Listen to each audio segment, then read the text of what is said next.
Alright. Okay. Okay. Oh man, it's been a couple days since I beam or which one's better, I think. Hold on, let me try to do this. Oh no. Oh, that's bad. Okay, still. Alright, I'll just do this one then. Okay. We're back on the live stream again. So, I've been gone for a couple days now, and I gotta tell y'all something. I'm okay. Yeah, I've been going to the doctor for a couple days now, and I still don't feel good. I still don't feel good. But I'm trying to get myself feel better, trying to move around, eat less stuff, and yeah, it kind of took a toll since yeah, I don't know what happened. I really don't know what happened. So today we're gonna be reacting to our YouTuber Msmojo. So no, Mojo. God dang it. Anyways, so yeah, I've been watching Minecraft horror stuff. Yeah. Anyways, I was thinking about maybe doing like I was thinking like maybe doing like content where I could watch like people do like stuff like doing horror stuff. Then I could be so I could debunk it and try to like I know Minecraft and I've been playing Minecraft since three Xbox 360 came out and yeah I was that time around where Minecraft was released too. So so we're going to go to this the Disney ones, and I watched. So these are, we're gonna go through. So we're gonna compare them to 2000 and 2021 and 2021 now. Well, it's not 2021. This is 2 years ago video, and I don't know if I recorded this, but I did a couple MS Mojo a couple times, and then so far we're doing good on their channel, and I hope they make more movies about like doing more searches, and I might add some stuff, and I'll tell them how I feel, and we're gonna get onto it in a couple seconds, and we're going to 2000s to 2021. So my opinion is 2000s movies were better, straight lock better, and nowadays Inside Out 2 came out, and what else? Inside Out 2 came out nearly around 2016 or something. I don't remember. I remember Emoji. That was kind of weird movie to begin with, I think. Shrek. Shrek came out of 2000s, and Shrek was my favorite movies of all time. And I will rate these movies, and we'll listen to these people. So let's go on and watch these. And again, these are original, so we're gonna go on with it. Hi. Welcome to Msmojo. And Yep. today we're counting down our picks for the top 22 Disney 22 moments of each year from 2000 to 2021. Yep. Okay, I'll redirect our news pop up to Wreck it. Disney.com. Yeah. For this list, we'll be looking at iconic Disney moments from each year of the 21st century thus far. Yeah. Naturally, there will be a few spoilers.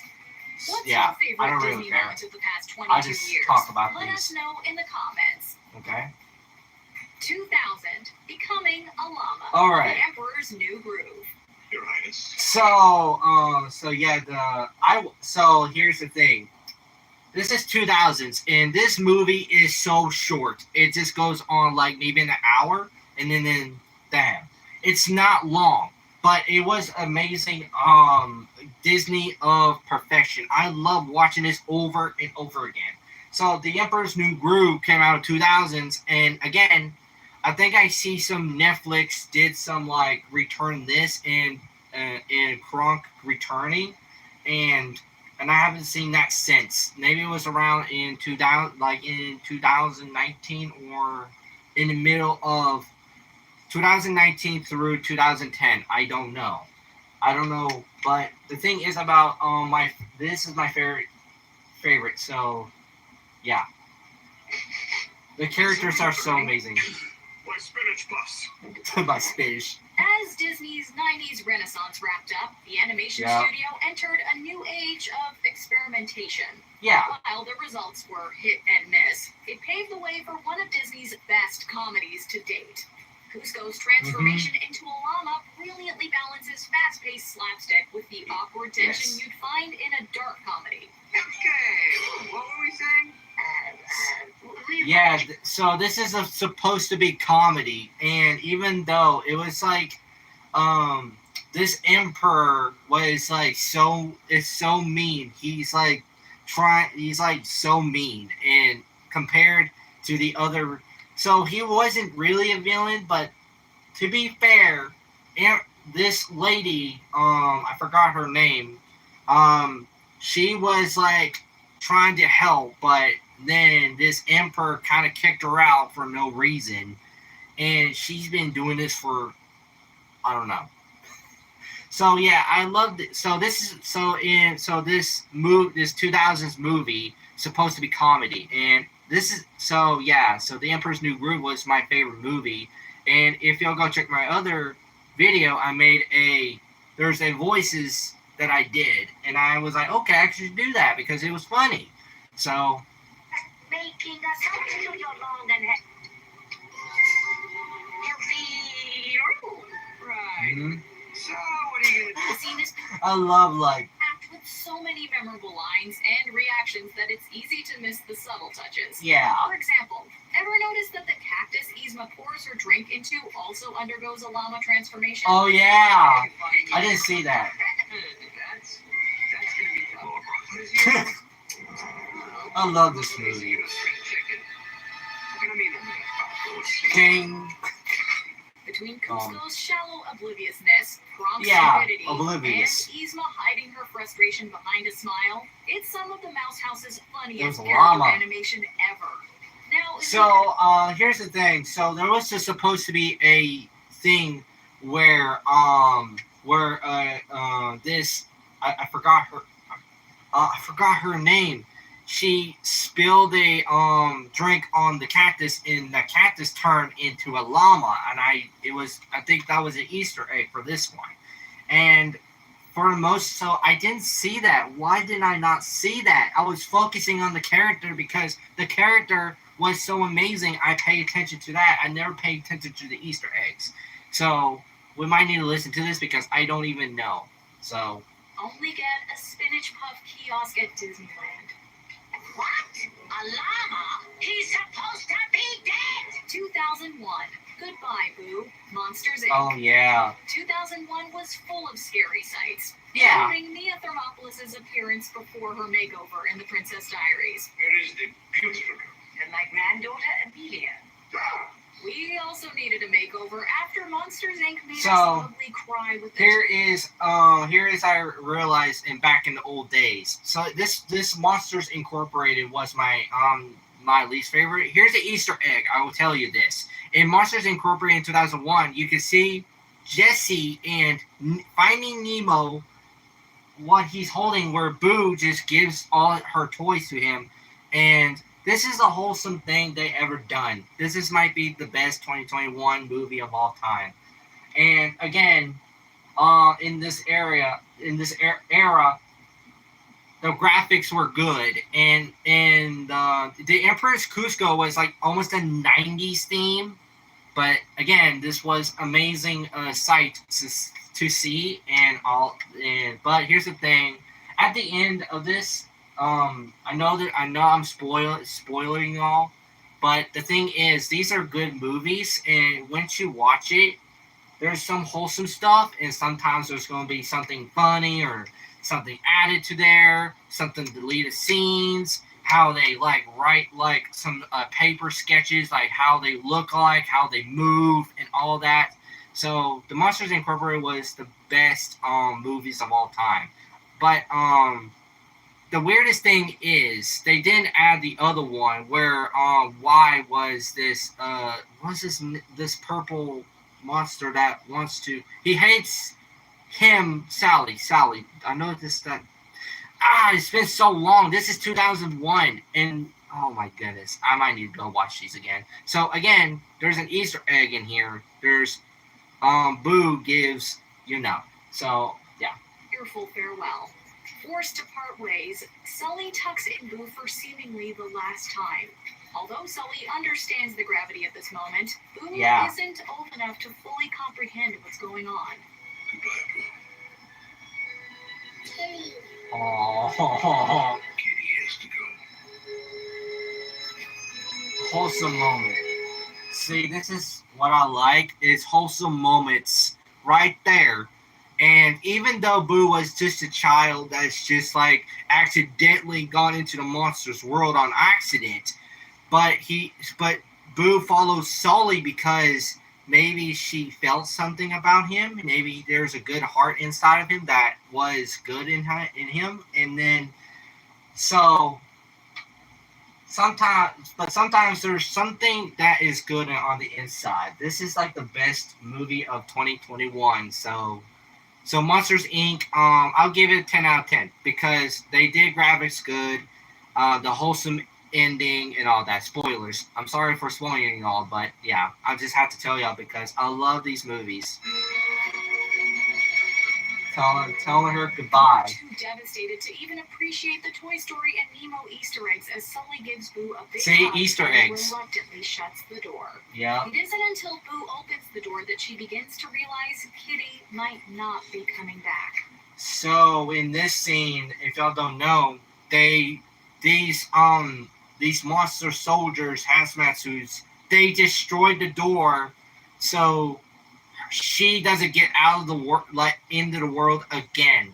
So then, I think then after that, Sully took over the Incorporated, making kids laugh and all of that. And then after that, he was happy to see Boo again. I wonder if there's going to be a part 3 about that because I was thinking maybe there's going to be part 3, like reunion for like Solomon and Book to come back together. That might be the best one.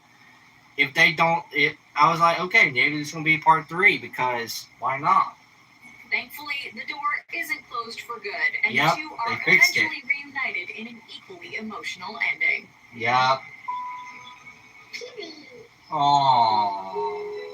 See, this is when Monsters Incorporated is like the wholesomest thing at the end. Sad and happy. This is actually making me feel better. And when I watch like wholesome stuff, it makes me happy, it makes me sad. And all the tech talks I gone through on my phone trying to watch my funny things, there's always something. And I don't like TikTok. I'm just gonna say now, I know everyone likes TikTok and blah blah blah.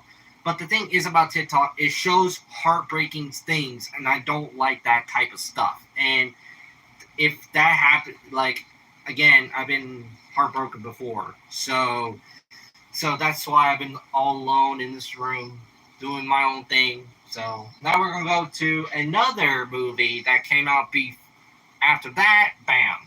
So we're going to 2002, Lilo Meets Stitch. So now and before the Monsters Inc. come out, now we're going to 2002. Leo Meets Stitch.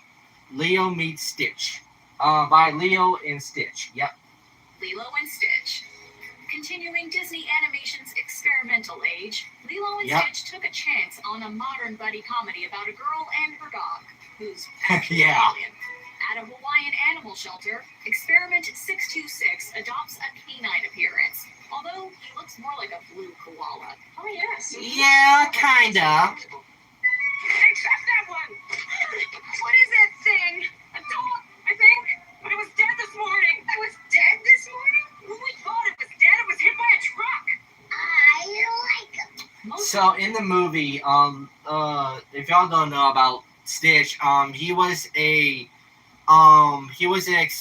experiment from the other. I think this other alien was experimenting on him, and he's supposed to not die and all the and again, if you go back to my live stream, there was an animatronic about this, and they took it down and they scrap it. So that is kind of sad that animatronic that got scrapped. But again, like Stitch was like the most interesting creature of all the history of movies. Again, this was 2002, so this was everything is like experimental in 2000s. So Leo and Stitch. Humans screech in horror at the sight of 626, including the animal Yeah. rescue lady. Being a fellow So outsider. what they call this Stitch 626. That's his real name, 626. He has no name. So he was named 626. Lilo is immediately drawn to the creature's unique features. Yeah. Doesn't have to be this dog.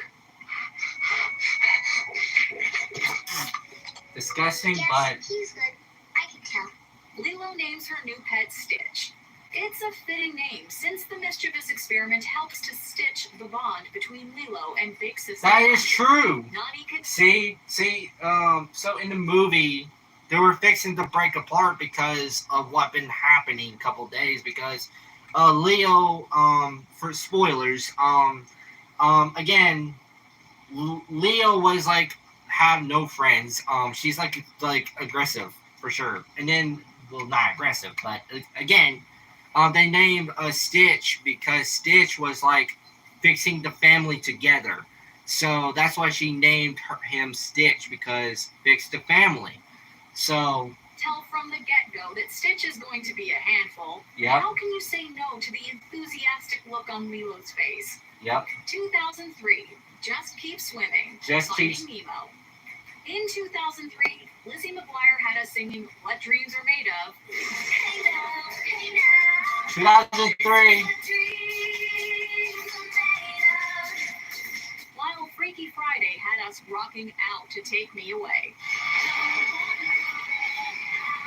I don't know if these are copyright. However, if there's one song that still gets us through hard times years Yeah. later, it's Just Keep So Swimming. yeah, Finding When it Nemo. appears Marlin has lost his only lead on Finding Nemo, Dory Yes. sings 3 encouraging words. Just keep swimming, just keep swimming. So- Just keep swimming, swimming, swimming. What do? We swim, swim. So here's a thing about this movie. So Dory was in here is just because might be a life lesson. Dory was like not like she's like silly. She has memory losses and yeah, but she might be a little weird. But the thing is, to keep swimming thing, she made like the song.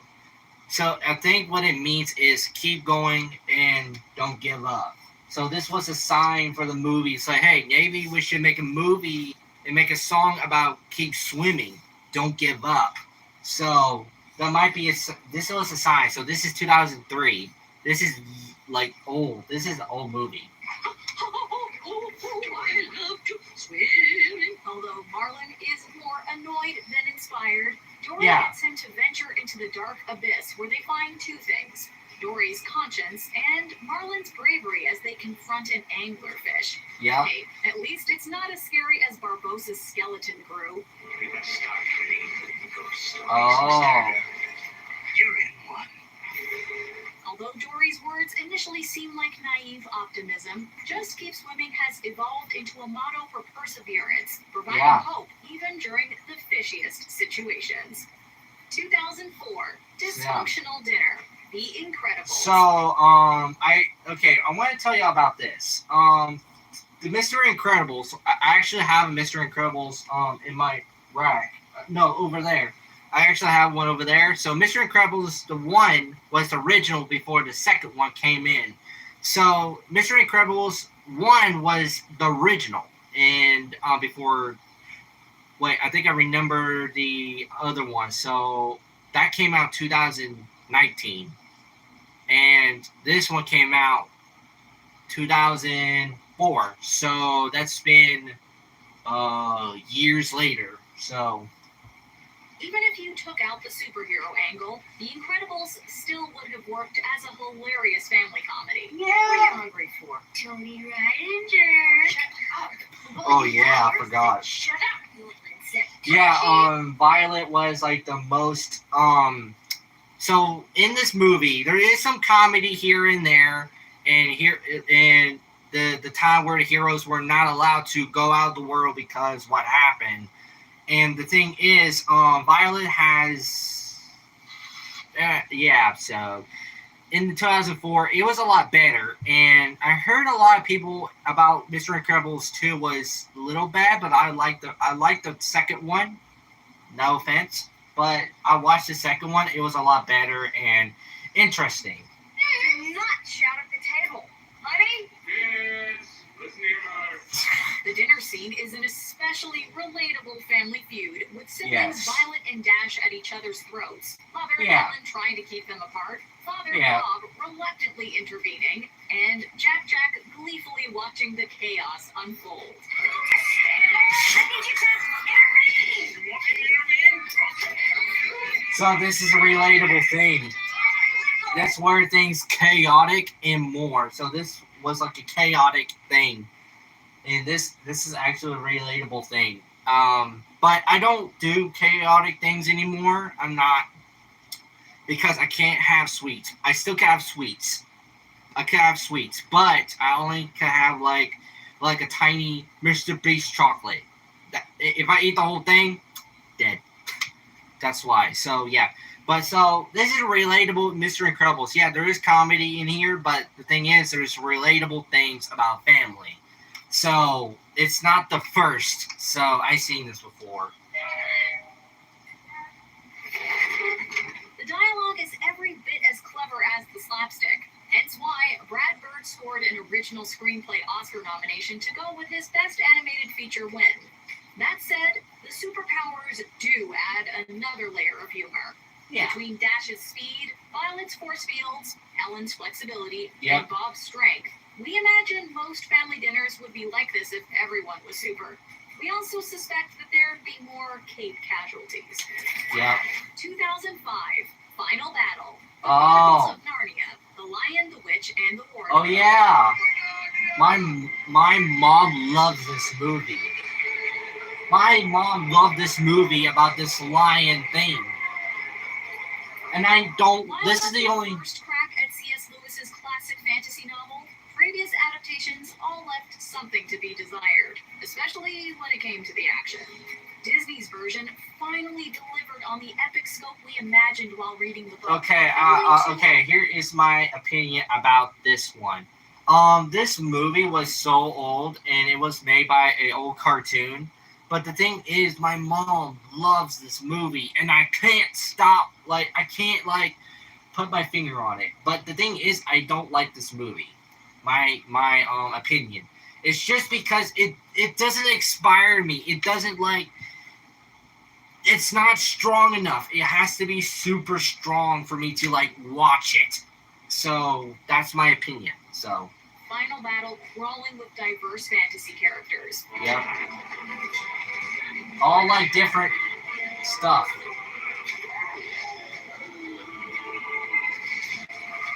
It's not as gruesome as The Lord of the Rings, No. which is appropriate given the more kid-friendly source material and Disney brand. However, True. the climax still treats its young audience like adults with sophisticated dialogue, dramatic confrontations, and a higher body count than you might anticipate. Yeah. Among the casualties So- is the dreaded So in this version they made it kid friendly, trying not to do the Lord of the Rings type thing. So they made this Disney movie not gory or anything. It's like all the fairy tales are coming together to fight this evil witch. White Witch, who meets her end at the resurrected Aslan's claws. Yep.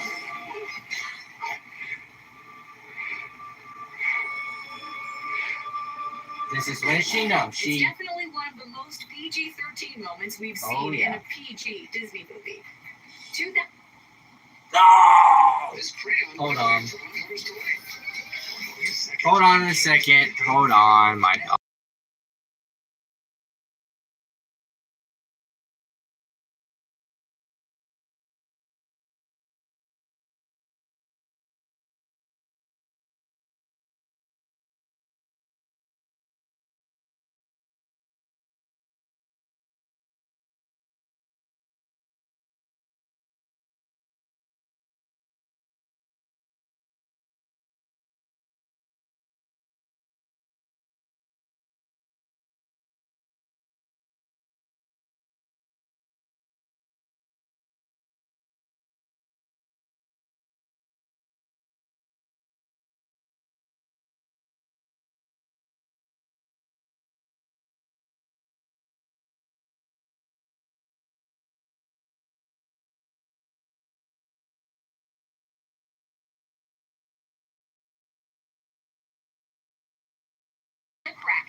Pirates of the Oh, Caribbean, no. Dead Man's Chest. Trust. If you're a fan of the Pirates of the Caribbean, this is Dead Man's Cast, 2006. Oh no! I watched like each movie, each one of them. I watched each single one. It's like Harry Potter all over again. But to be fair, Pirates of the Caribbean was more interesting, and I watched the whole things of Pirates of the Caribbean, every single one of them, just like Harry Potter. But Harry Potter's not. Wait. Harry Potter's not exciting because it's not bringing back. It's not okay. All right. I wanted to make here's a scale. Here's the scale again. I'm going to do this. So the old versions were good. The new ones are kind of down here right now because they don't look good to me. But it has to draw to you. It has to be good. But nowadays people are just lazy. They don't want to design anything. But yeah. But the details are so good.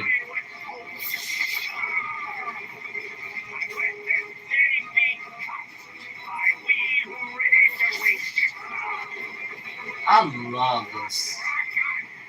From one epic battle to another, the second Pirates film broke out the big cannons with the Kraken. In a franchise Original full creature. of visual wonders, this sea behemoth is among the most intimidating. Wrapped It in is. the monster's tentacles, If y'all don't know about the Kraken is a giant octopus that could sink ships and it's in the legendary stuff. So the Kraken was the Kraken. So in the stories, this Kraken sinks ships, and then you can see a shipwrecks of it.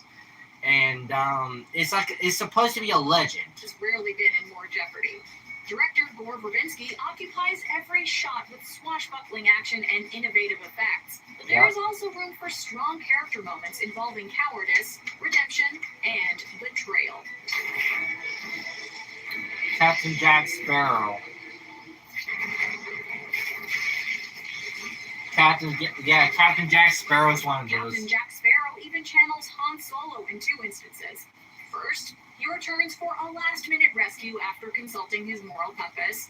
Then, in his final stand against the Kraken, Jack goes down swinging to Davy Jones's locker, leaving us on an Empire Strikes Back-esque cliffhanger that had audiences talking for a year.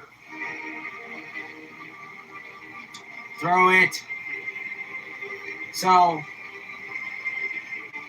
y'all think Captain Jack Sparrow was a coward? Not really. Captain Jack Sparrow was arriving in New York. Oh Enchanted.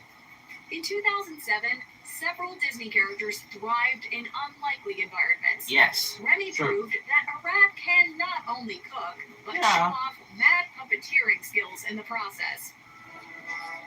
Yeah, to be fair, Ratatouille was like one of my favorite ones too. It's just because it's there's there might be moments of like confusion and like don't know who you are. That's kind of confusing.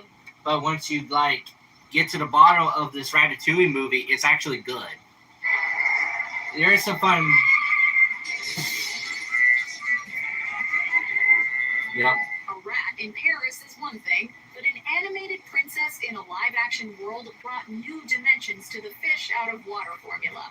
70 years after Snow White gave us the first Disney princess, Enchanted poked fun at the tropes we've all become familiar with. So Instead of falling down the rabbit hole, Giselle emerges from a manhole.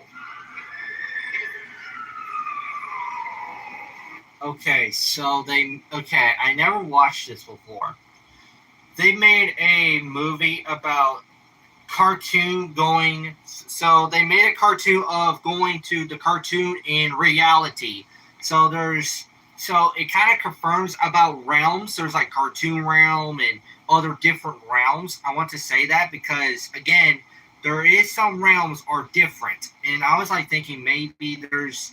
And when I was like watching Minecraft, like Scary Seeds and all that, I could see like these different creatures have their own realms, like Herobrine example. He has his own realm. and Entity 303 has its own realm again.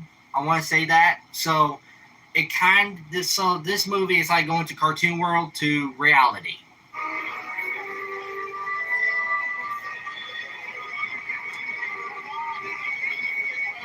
I mean, In Giselle's eyes, though, New York is a regular wonderland where castles are traded in for billboards and everyone is grumpy.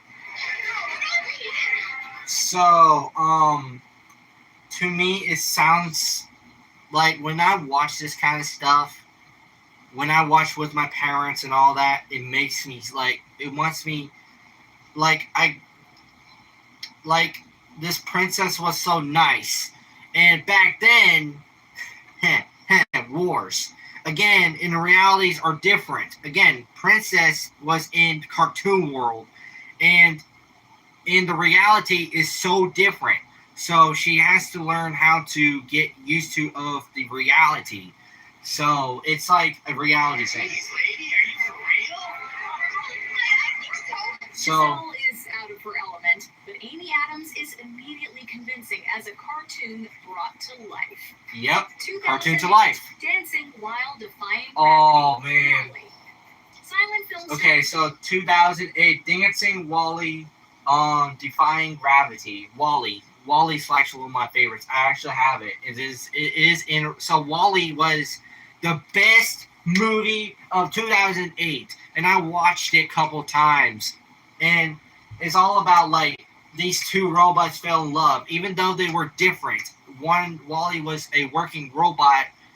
These people left Earth, and once you watch it, you can tell how horrible it was. And that's how the world is. Like, all trash, destroyed, sand just keep coming back, hardly any rain, everything. So this is like telling us, fix the world. And then, again, this is a reality of Wally. So Wally was the only one left on that planet, Earth. So what I'm trying to say is, and Wally was like mostly intelligent, not too intelligent, but he was like has this like emotions in him, and I like that. Stars Buster Keaton and Charlie Chaplin were among Pixar's biggest inspirations during the production of Wall-E. In this magical scene, you can also see echoes of Fred Astaire and Ginger Rogers. Eve is beyond ecstatic that Wall-E survived the pod explosion and managed to save the plant. This, oh no, Wally. Sharing the robot equivalent of a kiss, they turn outer space into a ballroom of boundless possibilities. Yep, Wall-E practically makes it look like it's snowing with his fire extinguisher, which That's only true. adds to the whimsy. The eye-popping animation is complemented by Thomas Newman's majestic musical score. a cute moment. They're like dancing, so this is supposed to be dancing. I love. It's a sequence that's so thing. otherworldly and yet overflows with humanity. It's also a testament to Pixar's ability to communicate without much dialogue, Yeah. which they built upon the following year. 2009. So yeah, Wally was actually one of my favorites. So 10 out of 10. So now we're going to the most saddest thing, and I watched this, and I really don't want to watch it again. But this is called So this is 2019. I can't. I don't know what this says. Up. So we're going to Up. This is 2009. So Wally came out in 2008. Now we're going through 2009. So this is a sad story. Montage. Oh, montage. Disney had its setbacks throughout the 2000s, but as Hannah Montana might say, that's part of the climb. Yeah.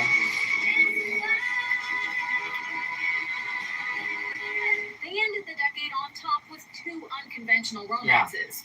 The Princess and the Frog put a clever twist on a classic fairy tale with a kiss.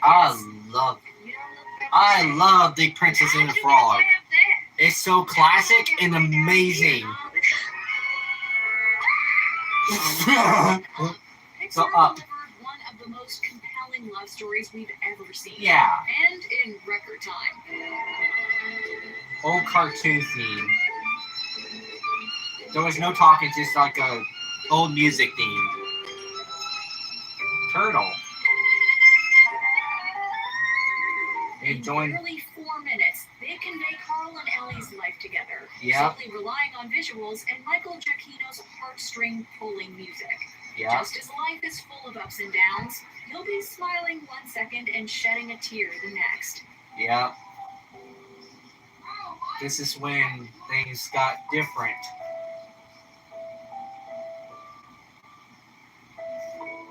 A love story. This masterstroke of storytelling wasn't just Disney's best moment of the year, but arguably the most talked about scene from any 2009 film. Yep. 2010, So Long, Partner. Oh, Toy Story I remember 3.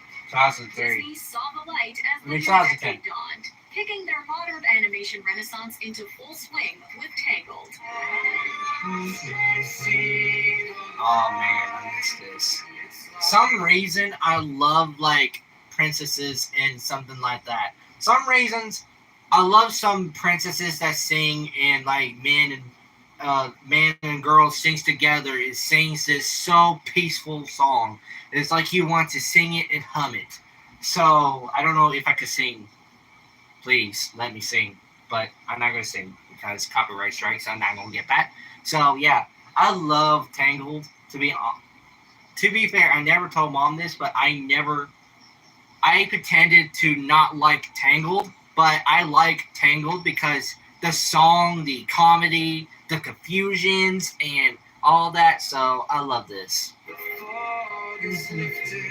Pixar not only continued their winning streak, but somehow topped themselves. Yep. If the beginning of Up made you cry a river of tears, then the ending of Toy Story 3 unleashed an ocean of emotion. The thing that makes Woody special is he'll never give up on you. Ever. True. He'll be Piano. there for you, no matter what. Before heading to college, Andy passes his toys on to Bonnie. Mm-hmm. Each character is given a touching curtain call, although watching Andy part ways with Woody pushes us over the edge. While Yeah. there's still a little time to play, it isn't long until Andy's childhood is in the rearview mirror. Oh, For anyone who spent the previous 15 years following these characters, this farewell truly felt like a turning point in life. oh man. To be honest with you, I thought this was the last movie of Toy Story 3, but now they made Toy Story 4, and it kind of makes me a little bit confused. And it kind of makes a little sense to Toy Story 4 is because Toy Story 4 was like, it came out not too long ago. But the thing is, I love this scene where this is the last time you see Andy. And it's kind of sad and kind of like change. It's like a change thing. And it's a normal thing. Like, look, I've been trying to change for y'all. I've been trying to get myself better. I've been trying to fix everything up in here and do some more videos with y'all and continue. And like these movies show something. 2011, Rainbow Connection, The Muppets. The Muppets. Like Toy Story 3, the Muppets knew how to pack a nostalgic punch. Yep. The film gave us a slew of original songs that were in sync with the Muppet legacy. However, it's hard for even an Oscar winner to top Rainbow Connection. Someday we'll find it, the rainbow connection. The dreamers and me. Playing the same banjo from the original Muppet movie, Kermit once again finds himself on a log with a song in his heart. While Rainbow Connection never fails to warm our hearts, this rendition resonates for a variety of reasons. To be fair, I was away from the Muppets. I hardly like Muppets, but when you see Kermit singing his perfectly song, and yeah, I seen a lot of funny videos about like Kermit and all that. Like people do that for the content. So the original Kermit. I mean, a lot of people could do Kermit's voice nowadays, but Kermit was like the OG of the stuff, and same thing as Sesame Street. So again, these the Muppets, the Elmo from Sesame Street. They're not. These are just calm in all of that. After more than a decade out of the cinematic spotlight, the Muppets are finally reunited on the big screen. Joining in the franchise's signature song, they not only make a rainbow connection, but connect the audience in their mutual love for the Muppets. Original song.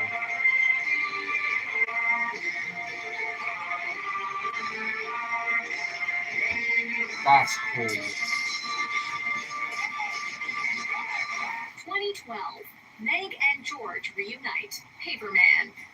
In What? 2012, Merida proved that a princess can fight for her own hand. True. While Wreck-It Ralph found the good in the bad with help from his support group.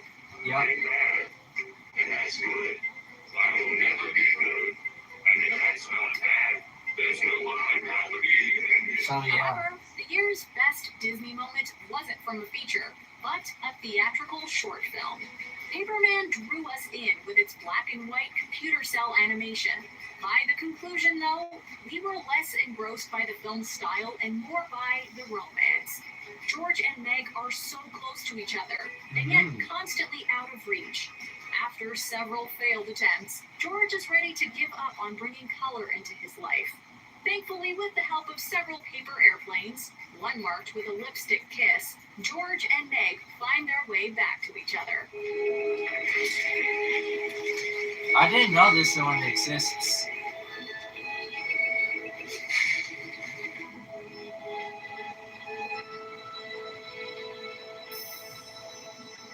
Oh, 2013, Let It Go. oh Frozen. man.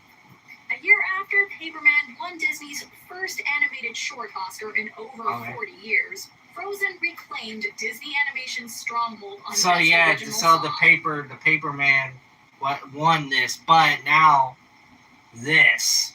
The song in question is a little power ballad you might have heard of called Let It Go. Yep. Let it go. That song gets me. I don't know why. Some reason I'm like attached to this character. I don't know why. Like in my younger years, when I saw this, I was not too attached. But then nowadays I'm attached to this. I'm attached. And I still pretend I don't like this. And I'll just pretend I didn't like it. And then that was when I be with my mom and dad. Yeah. Anyways, this character is so amazing. And this song hit me so bad. I can hear it in my mind. With her secret exposed, Elsa finally decides not only to unleash her powers, but the person she's been concealing. This revelation comes with enchanting animation, stellar voiceover work from Idina Menzel, and, of course, that infinitely catchy tune. It's time to see what I can do to test the limits. This is me right now. Like, this character is so creative. They're creative with this one. And the thing is, Elsa was just like, almost like confused, scared, and having anxiety, almost like me. And even her powers were exposed, she didn't like care. As long as she's away from everyone, not hurting them. Okay. So, this is 10 out of 10, for sure. I would just say that is just because this movie hits me so hard. Like, I always want to say this is like one of my favorite songs of all time. This is, see? Let It Go was a zeitgeist moment for music, animation, and feminism, inspiring numerous online renditions and parodies. Oh man, that's so good. It makes me want to go. It makes me want to go to this realm so bad and meet this character. I love Elsa. I don't know why, but this character is amazing. And people still make her dolls till this day. Even Anna too. And other characters from different realms. And I love it. And I was just, again, again, that's how I wanted to feel. I wanted to be free. So yeah, this is the character I want to be with because why not? I want to be free too. I want to take my anxiety away. And in the movie itself, she had anxiety. She don't know what to do. So she had anxiety like me. So I kind of,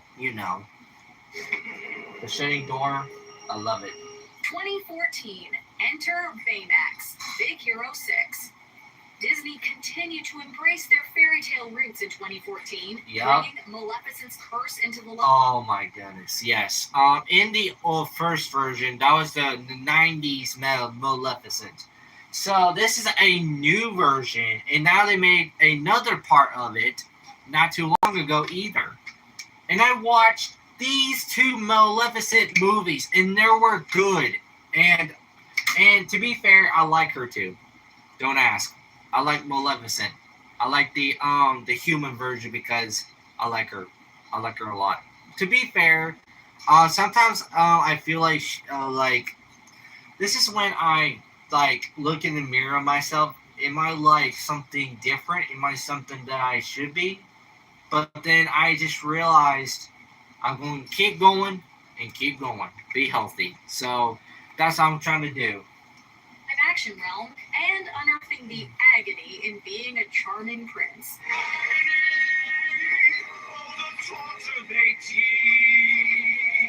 Disney also experimented with the superhero and sci-fi genres, delivering an animated feature not quite like any they've done before. Yeah. Yet, Disney's signature warmth is on full display when the huggable Baymax introduces himself to Hero.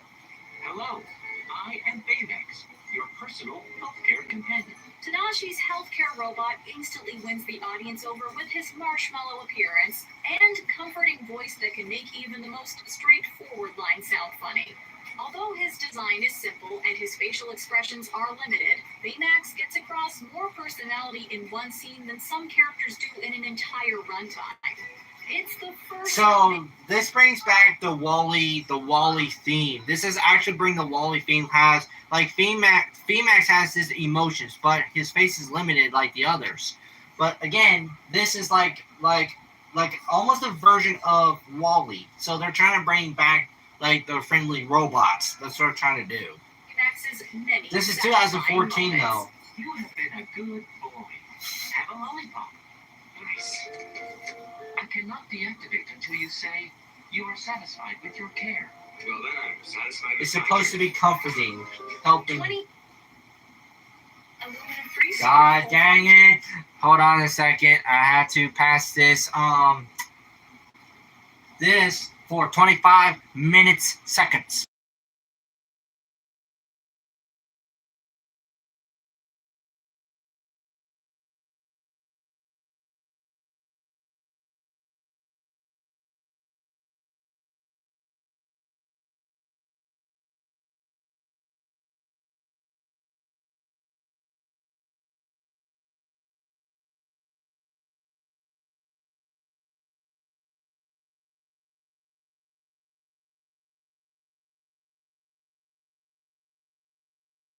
I'm back. Sorry. So now we're going. Okay, so I'm going to ask these questions. So, which movie that y'all like in 2000s through 2024? Tell me in the comments below which movie you like the most and what's your opinion. Because I know everyone has a different opinion about different movies and what they like or not. I'd love to hear what y'all like. Cause why not? It's good. And yeah, so now we're going to Inside Out. Inside Out 2015. Oh my god, 2015. Oh man, this is like old. God dang it. Alright, let's see what's going to happen. I don't know. 15. Sadness helps Riley. Inside Out. Oh yeah. Sadness can sometimes get the better of us, but it's a necessary emotion that can ultimately leave us stronger. In a way, Disney has been promoting this message for decades, given the studio's history of devastating moments.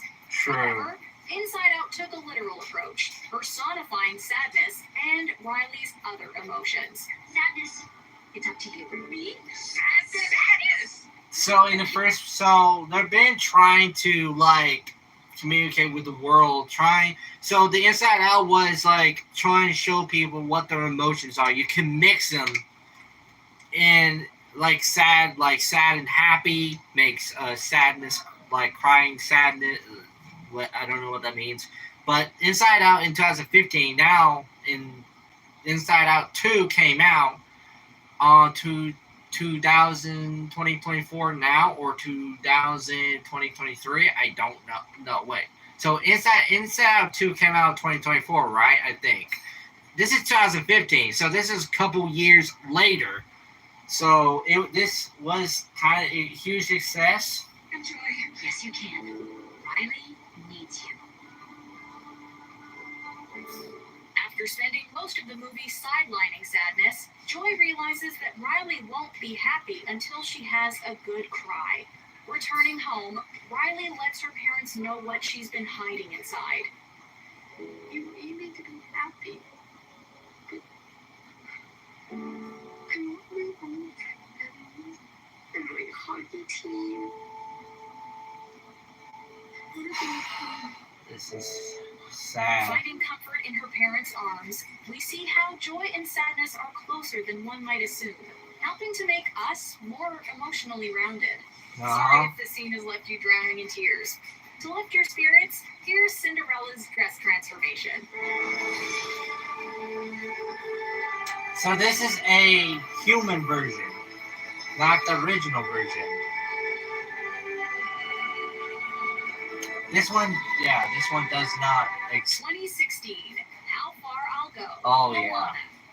Disney Animation released 2 features in 2016, both Yep. wonderful in their own unique ways. Zootopia was a timely commentary on society, reflecting real-world prejudice and the DMV's slothful nature. Yeah. Hang in there. Can I? Do Well, I was hoping you could run a play. for you Well, I was hoping you could. today. Lin-Manuel Miranda also got his feet wet with Moana, turning Yeah. in the film's most memorable tune. See again, it's so good. This is me right now. Wants to go on adventures. Joining a long line of classic I Want songs, How Far I'll Go beautifully materializes Moana's Almost inner like struggle. Again, the songs are perfect in Disney's. The thing about Disney, with Elsa, they made a song where it draws you in, wants you to watch it. Same thing as this one. When this came out, I remember when this came out. This song was amazing. The characters are just right, and it's amazing. And yeah. And I heard about this rumor about they're making a Moana 2. And hopefully it's good. And like again, nowadays movies are kind of whack whack. So yeah. Island and the sea, Moana wishes to do right by her family and people. Alas, the water still calls out to her, and until she sets sail, Moana may never know her full potential. The luxurious animation paints Motunui and the ocean in appealing lights, but Moana is eventually drawn to where she needs to be.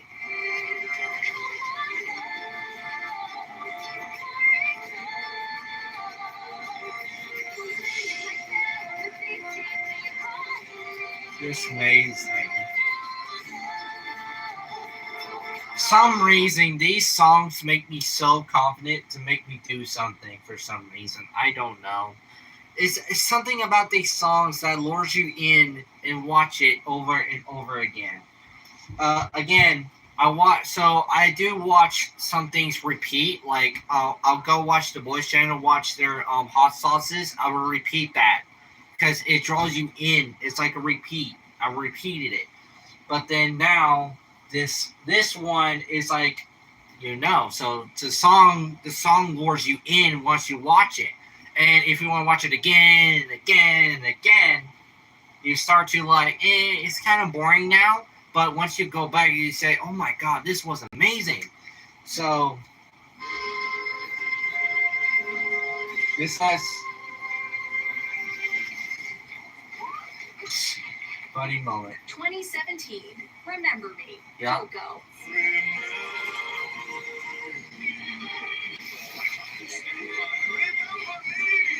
When we hear Remember Me early in Coco, it comes off as an upbeat song that feeds into Ernesto de la Cruz's massive ego. Yep. The song takes on a new identity upon learning that Hector wrote it for his daughter. Yep. Or even if I'm far away, I hold you in my heart.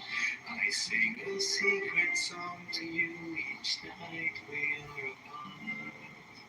What was once a happy song becomes infinitely sadder, knowing that Hector died shortly after, and Coco's memory of him is slipping in old age. So what happened is, yeah, spoilers.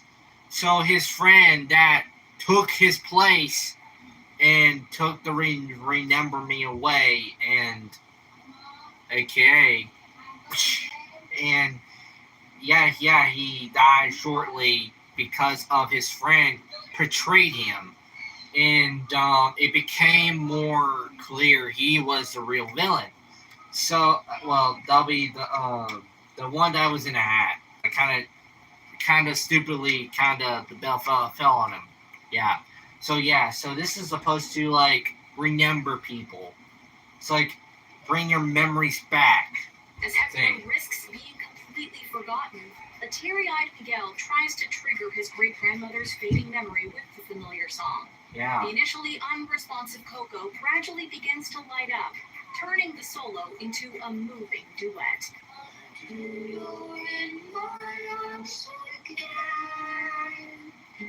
Bringing back to life. Oh, that's so sweet. See, like in the this whole thing, this grandma never smiled, and now she smiled and she started to remember that song. So now her head is now fully in like the repeat now. She's starting to remember and she was like fixing to forget, but now since Coco fixed her memories, it kind of brings it back. Reminds us that music is a universal and generational language, connecting people in ways that regular dialogue can't.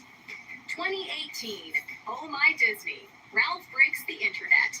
Yeah. From Jack Jack's fearsome raccoon battle to Mary Yep. Poppins' cover of A Cover Is Not the Book, 2018 had no shortage of notable Disney moments. True.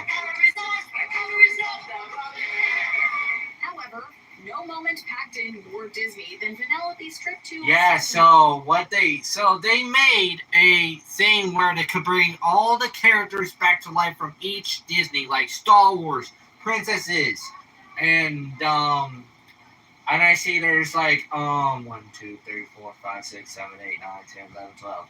There's 12 princesses here. Anyways, so yeah, all the original characters from each one. So, but here's the thing. There's some changes here. Here's a questionable changes they did. Here, let's just say it's a thing. But here's the changes they did only. So, but they only changed Pocahontas,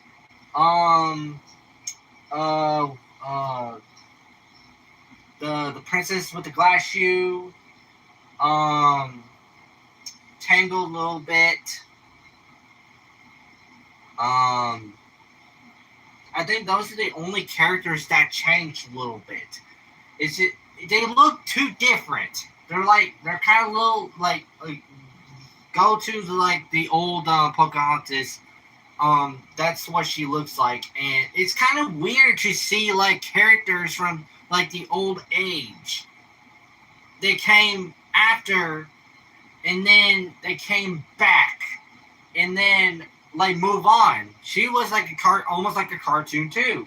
So she came 2018. So okay, let me do this.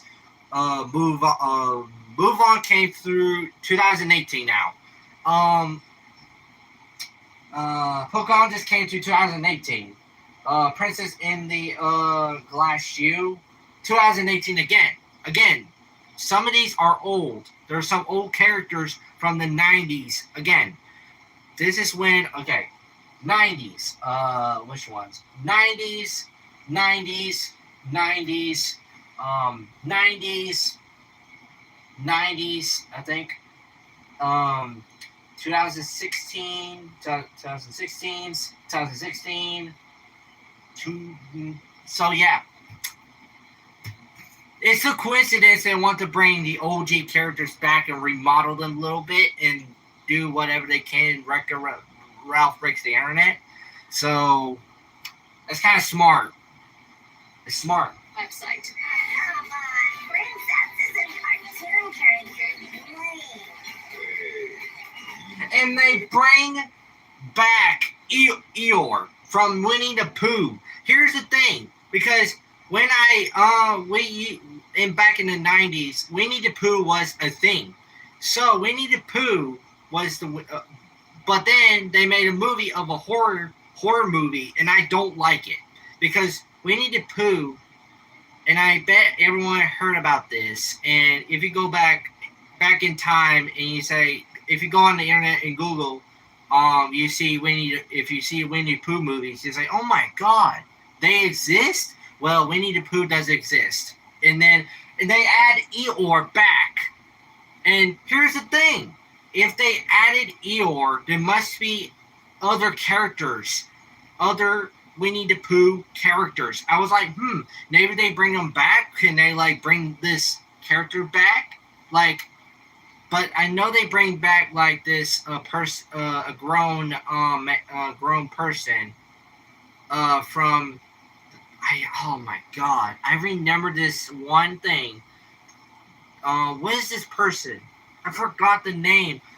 It was Winnie the Pooh's friend as a kid, as a child, and then so yeah, I'm starting to wonder, did they secretly add something in this Wreck-It Ralph theme where I'm starting to think maybe Eeyore is an Easter egg because we hardly see them nowadays, and then it's kind of interesting.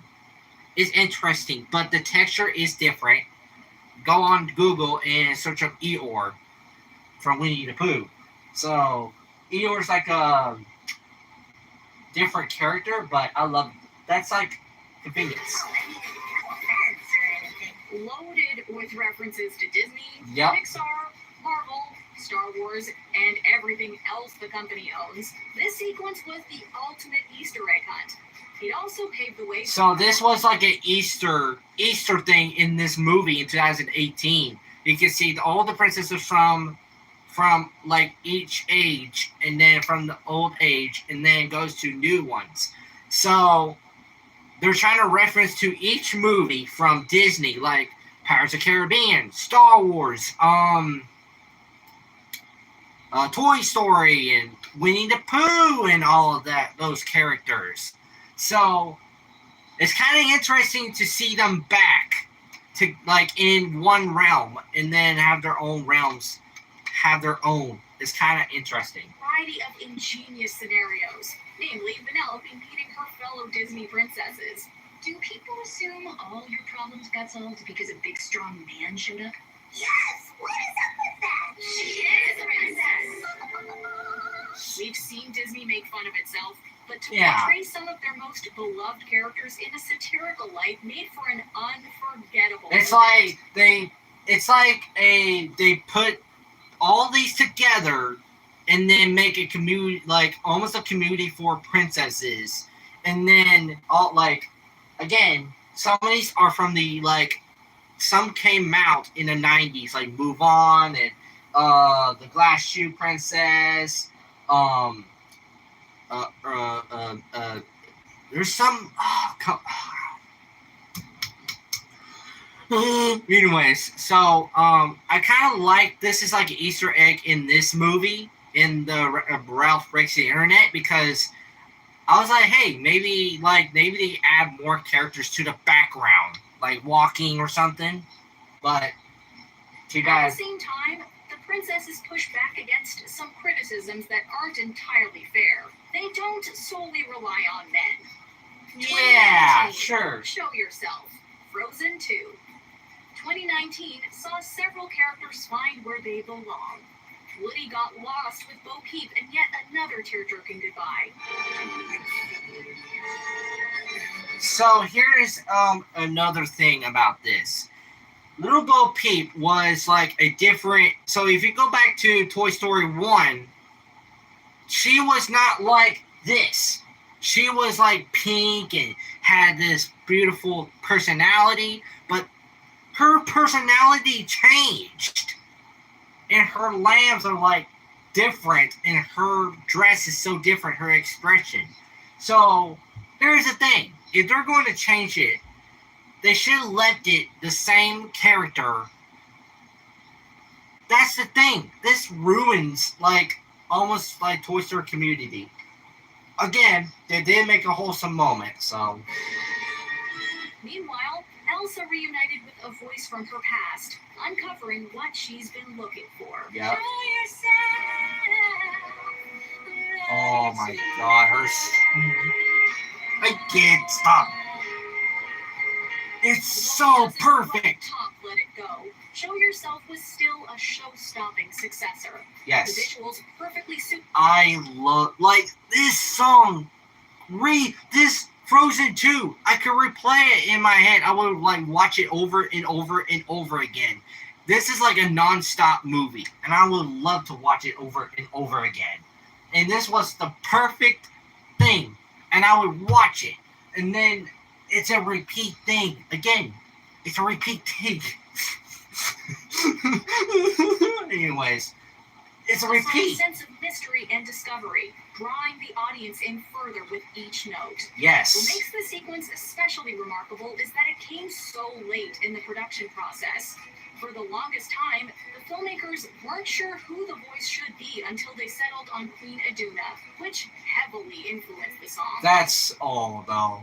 Yeah, the queen of that was the girl that saved the prince, and it's a like this actually that is emotional to like go to this palace, this abandoned palace that goes the Dead Sea, where her parents went to trying to figure out what's going on. Boom. So they found the ship and they learn how water, like, they learn how. Elsa learns about water has memory. That might be true, because why not? Because water is water. Yeah. So yeah, this is one of the most emotional things, and it all came together as Elsa reached the heart of Ahtohallan, finding her mother and herself.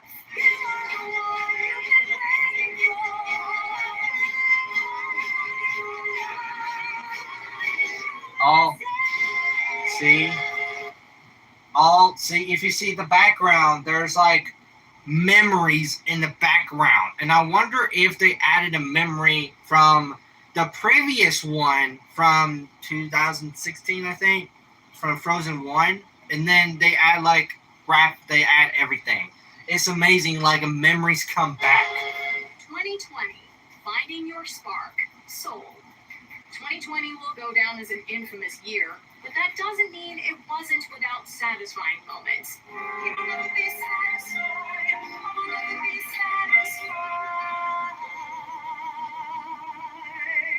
In addition to Hamilton, Disney brought 2 new Pixar films to their streaming service. Onward helped us cope with death as Barley shares a brief reunion with his father, while Ian realizes that he's always had a father figure.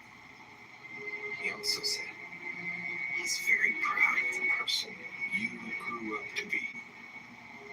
I never watched this. I owe an awful lot of that to you. Soul taught us about life and what it means to find your spark. For most of the film, Joe assumes that a soul spark is their destiny on Earth. Reflecting on his life in 22, though, Joe finds that a spark comes from whatever makes you want to live, be it music, pizza, or a maple leaf seed. In a year like 2020, it's a message we all needed.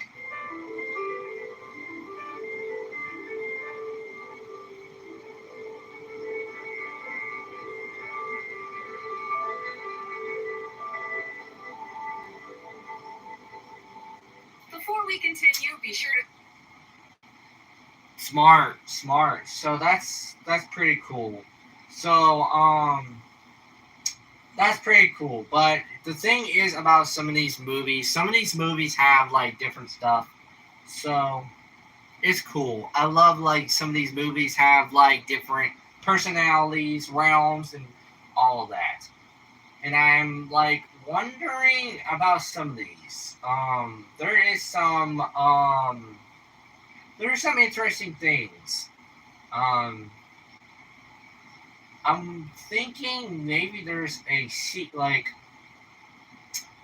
I'm like don't know. Hmm. I'm like trying to think. Hmm. I don't think I remember doing movie plot twists that you didn't see coming. I want to do that actually. Okay, let's do this one. Let's do this one. I want to see the plot twists. salt and hydration made for every Oh texture my and god. flavor. My god. Hold on a second.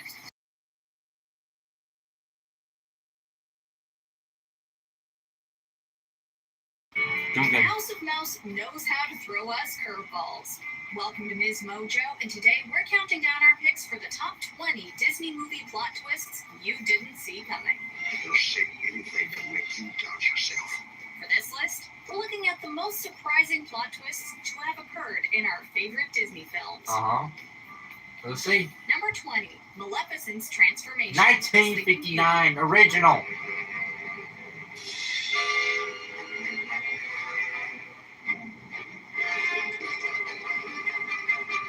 Yeah, we know this is kind of common knowledge now. Just about everyone today is aware of Maleficent's immense power, but back in 1959, this was more or less the original Disney plot twist. Yep. Just as Prince Philip is about to save Princess Aurora, the mistress of all evil stops him outside of King. I was like, So they put Aurora again. They put Aurora as a normal character in Maleficent, but this one's different. So this is original, but the other one was a little different from this night in the 90s thing. Stephen's Castle. No, it cannot be. Maleficent is like the toughest villain. A bit of maniacal laughing and a massive column of green fire later, Maleficent reveals herself in the form of a vicious dragon. Now shall you deal with me, O prince, and all the powers of hell. Oh, jeez. This sudden display of power would become one of the most iconic battles and memorable moments in Disney history. Number 19. Fred's dad was a superhero. Big Hero 6. This is your house? Oh yeah. You lived under a bridge. Well, technically it belongs to my parents. They're on a vacay on the family island. Just when we thought Big Hero 6 was wrapped up in a nice big bow, Yep. Disney went and blew our minds in a post-credit sequence. Fred stands in front of a family portrait and talks to his dad, but as he touches the frame, the picture opens a bit. I just wish I could share my accomplishments with you. You mean so much to me, and honestly, I've always felt a distance, what with you being on the family island all the time. I just wish you could see it. And it was a sick. Behind it is a small room containing superhero costumes, gadgets, and a sizable computer. Yep, Fred's dad was a superhero. I wear them front. So the plot twist was his dad was a superhero secretly. Wear them back. I go inside out. Then I go front and back. Dad! And of course, you can't have a Marvel movie without Stan Lee making an appearance. Superheroes in New York. The Avengers. Rest in peace, you comic book legend. We have a lot to 18. Charles F. Muntz turns out to be evil.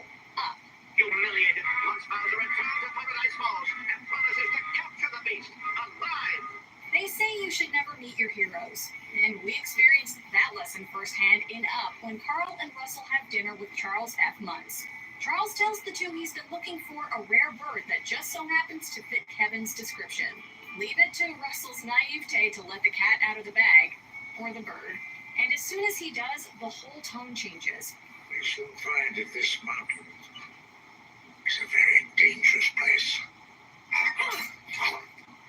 Hey, that looks like Kevin.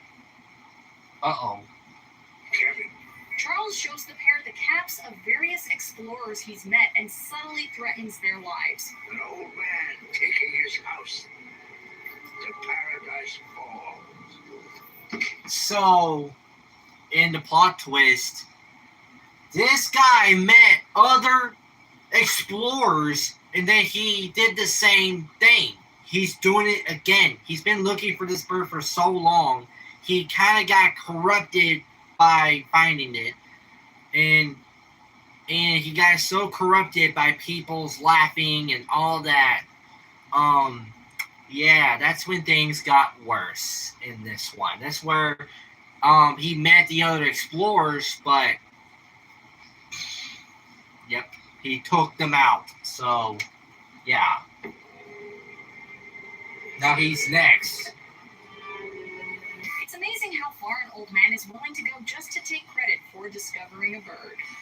Number 17, Gerkie's Sacrifice, The Black Cauldron. Cookie is found in right? He will climb into the evil cauldron.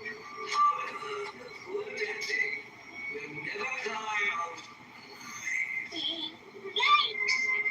The Black Cauldron has been known to be Disney's darkest movie, and with a reputation like that, you can expect some death to occur on screen.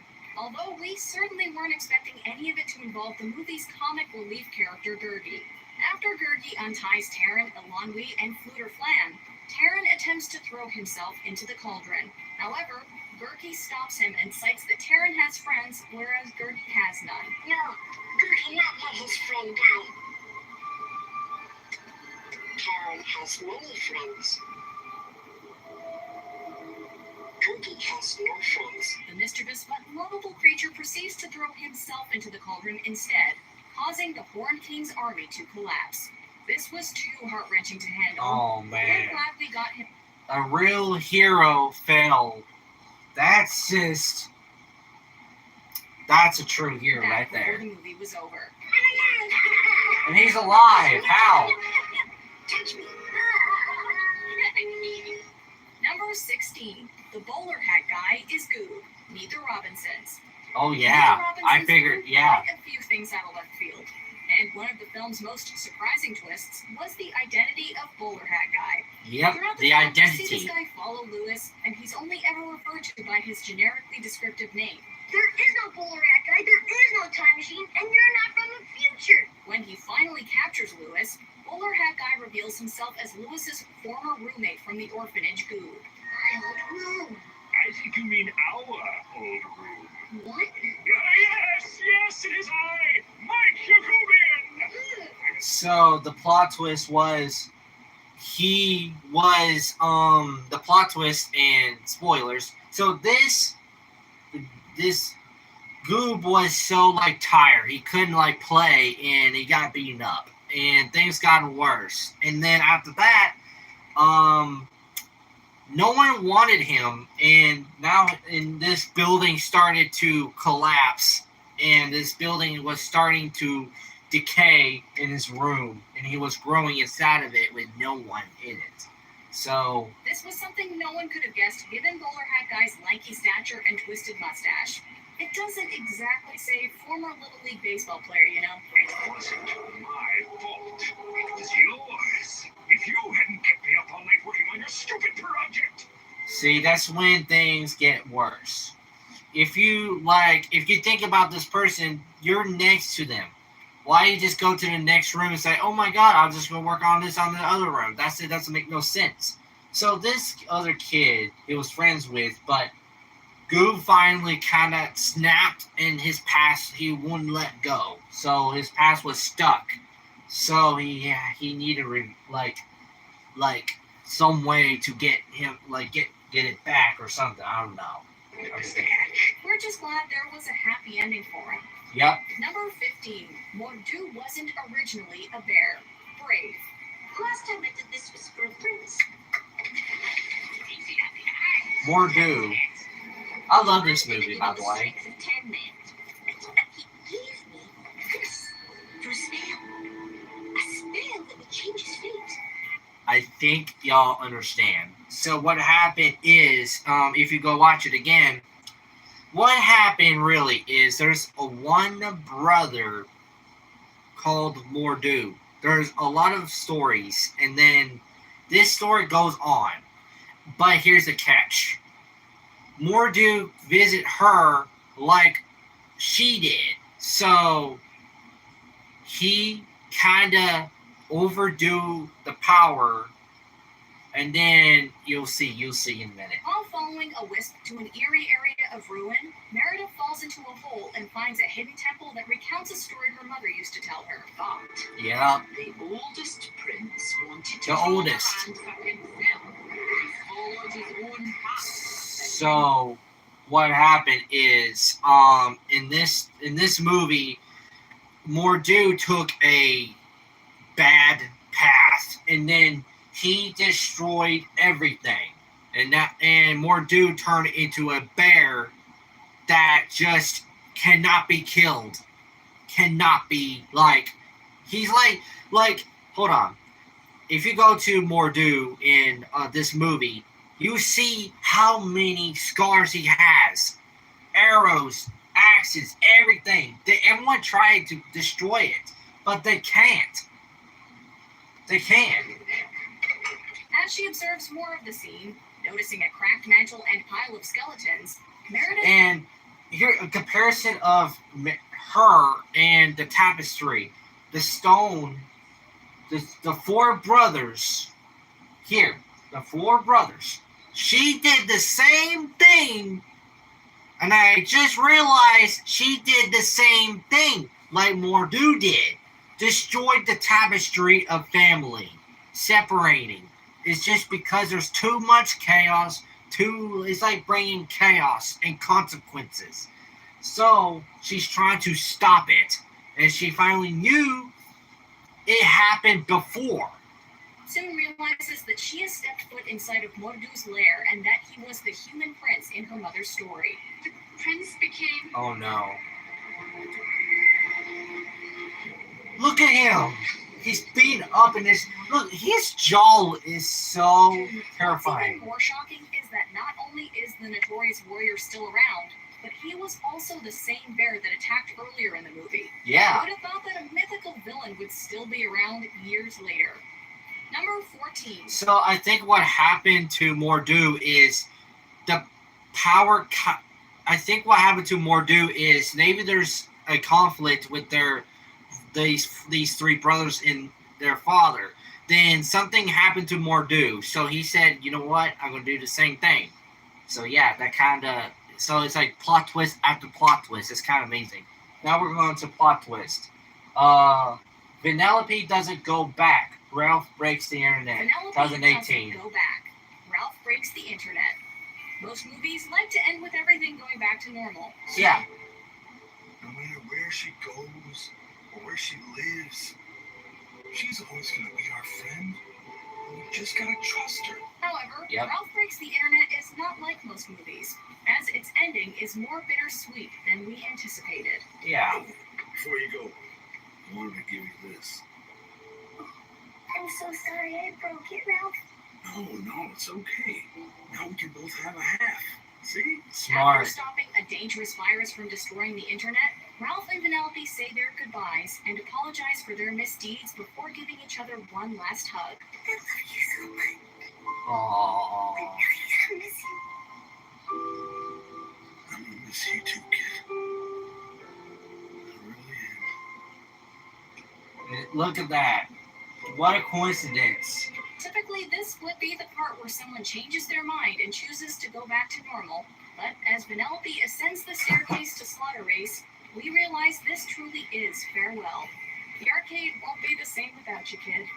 True. Number 13, Gazer Beam's Fate, The Incredibles. Mm-hmm. Of all the Pixar movies, none had a twist more grim than this. Oh, yeah. Throughout the first half of The Incredibles, we're made aware of the sudden disappearance of a super known as Gazer Beam. Gazer Beam. Gazer Beam. So, I don't think no one ever goes through this. So, Gazer Beam is a laser guy.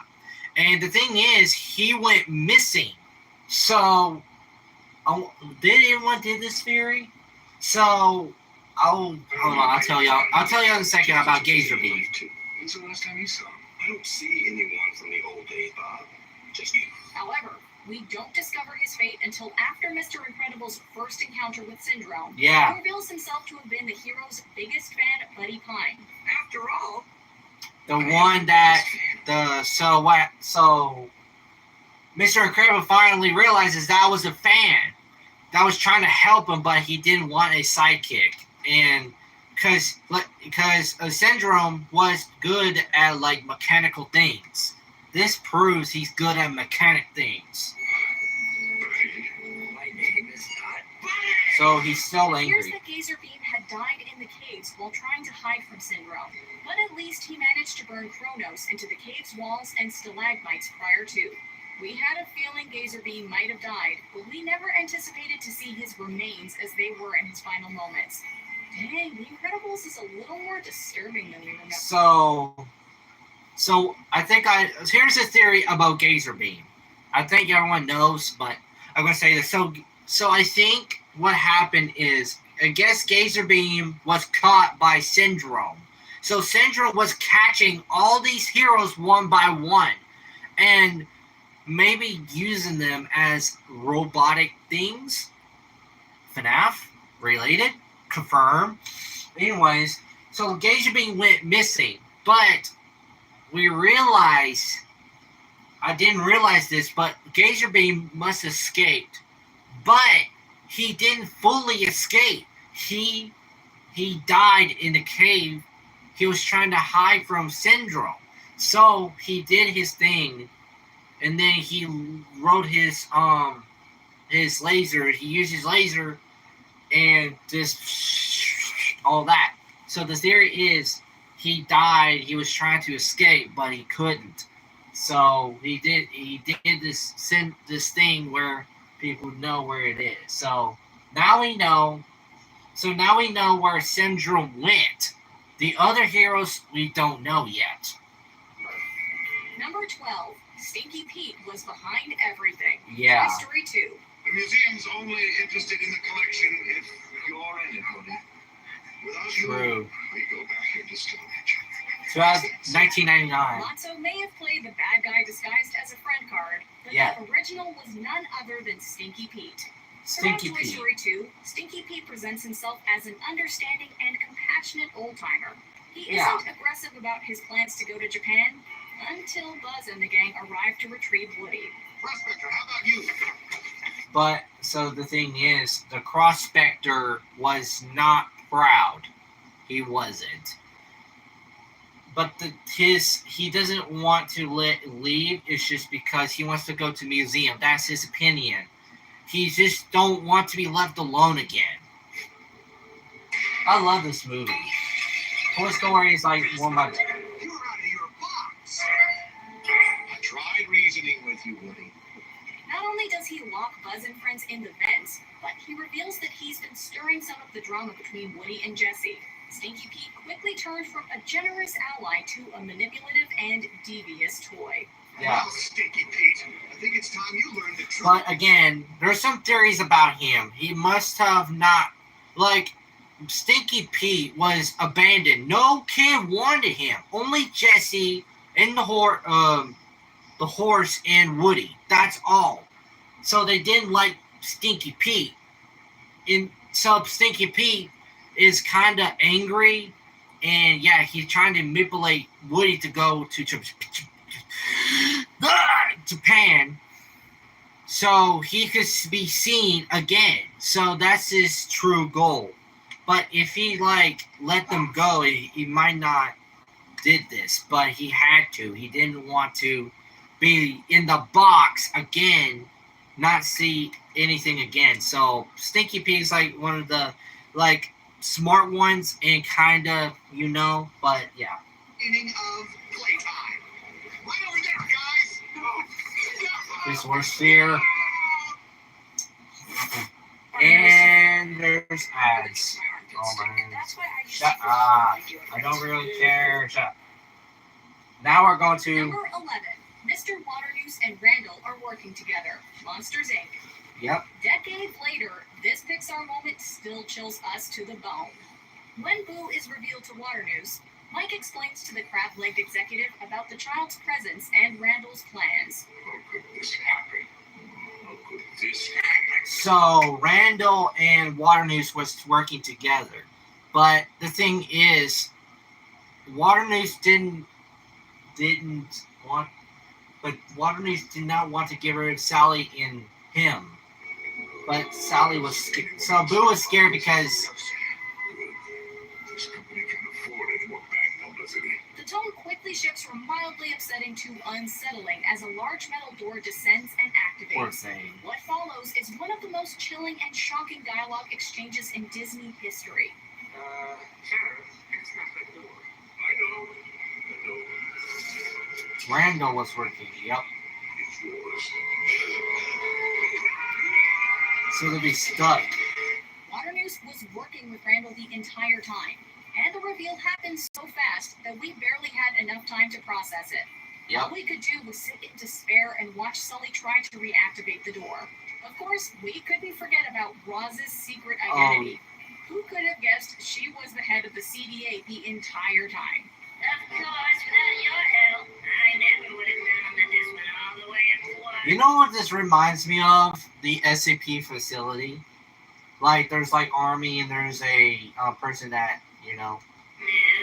Number 10. Kenai killed Coda's mom, Brother Bear. Oh no. I have a story to tell you. Really? What's it about? This was a reveal that perceptive viewers likely predicted, but foresight wouldn't have made it any less devastating. Yeah. In Brother Bear, a boy named Kenai is transformed into a bear after Yep. angering the spirits by killing a bear to avenge his brother's death. Yep. He's given a mission that he must complete before becoming... So yeah, Kenai's brother died. Kenai's brother died, and for risking his life for not killing the bear. All he done is risked his life so the bear won't die. So Kenai's brother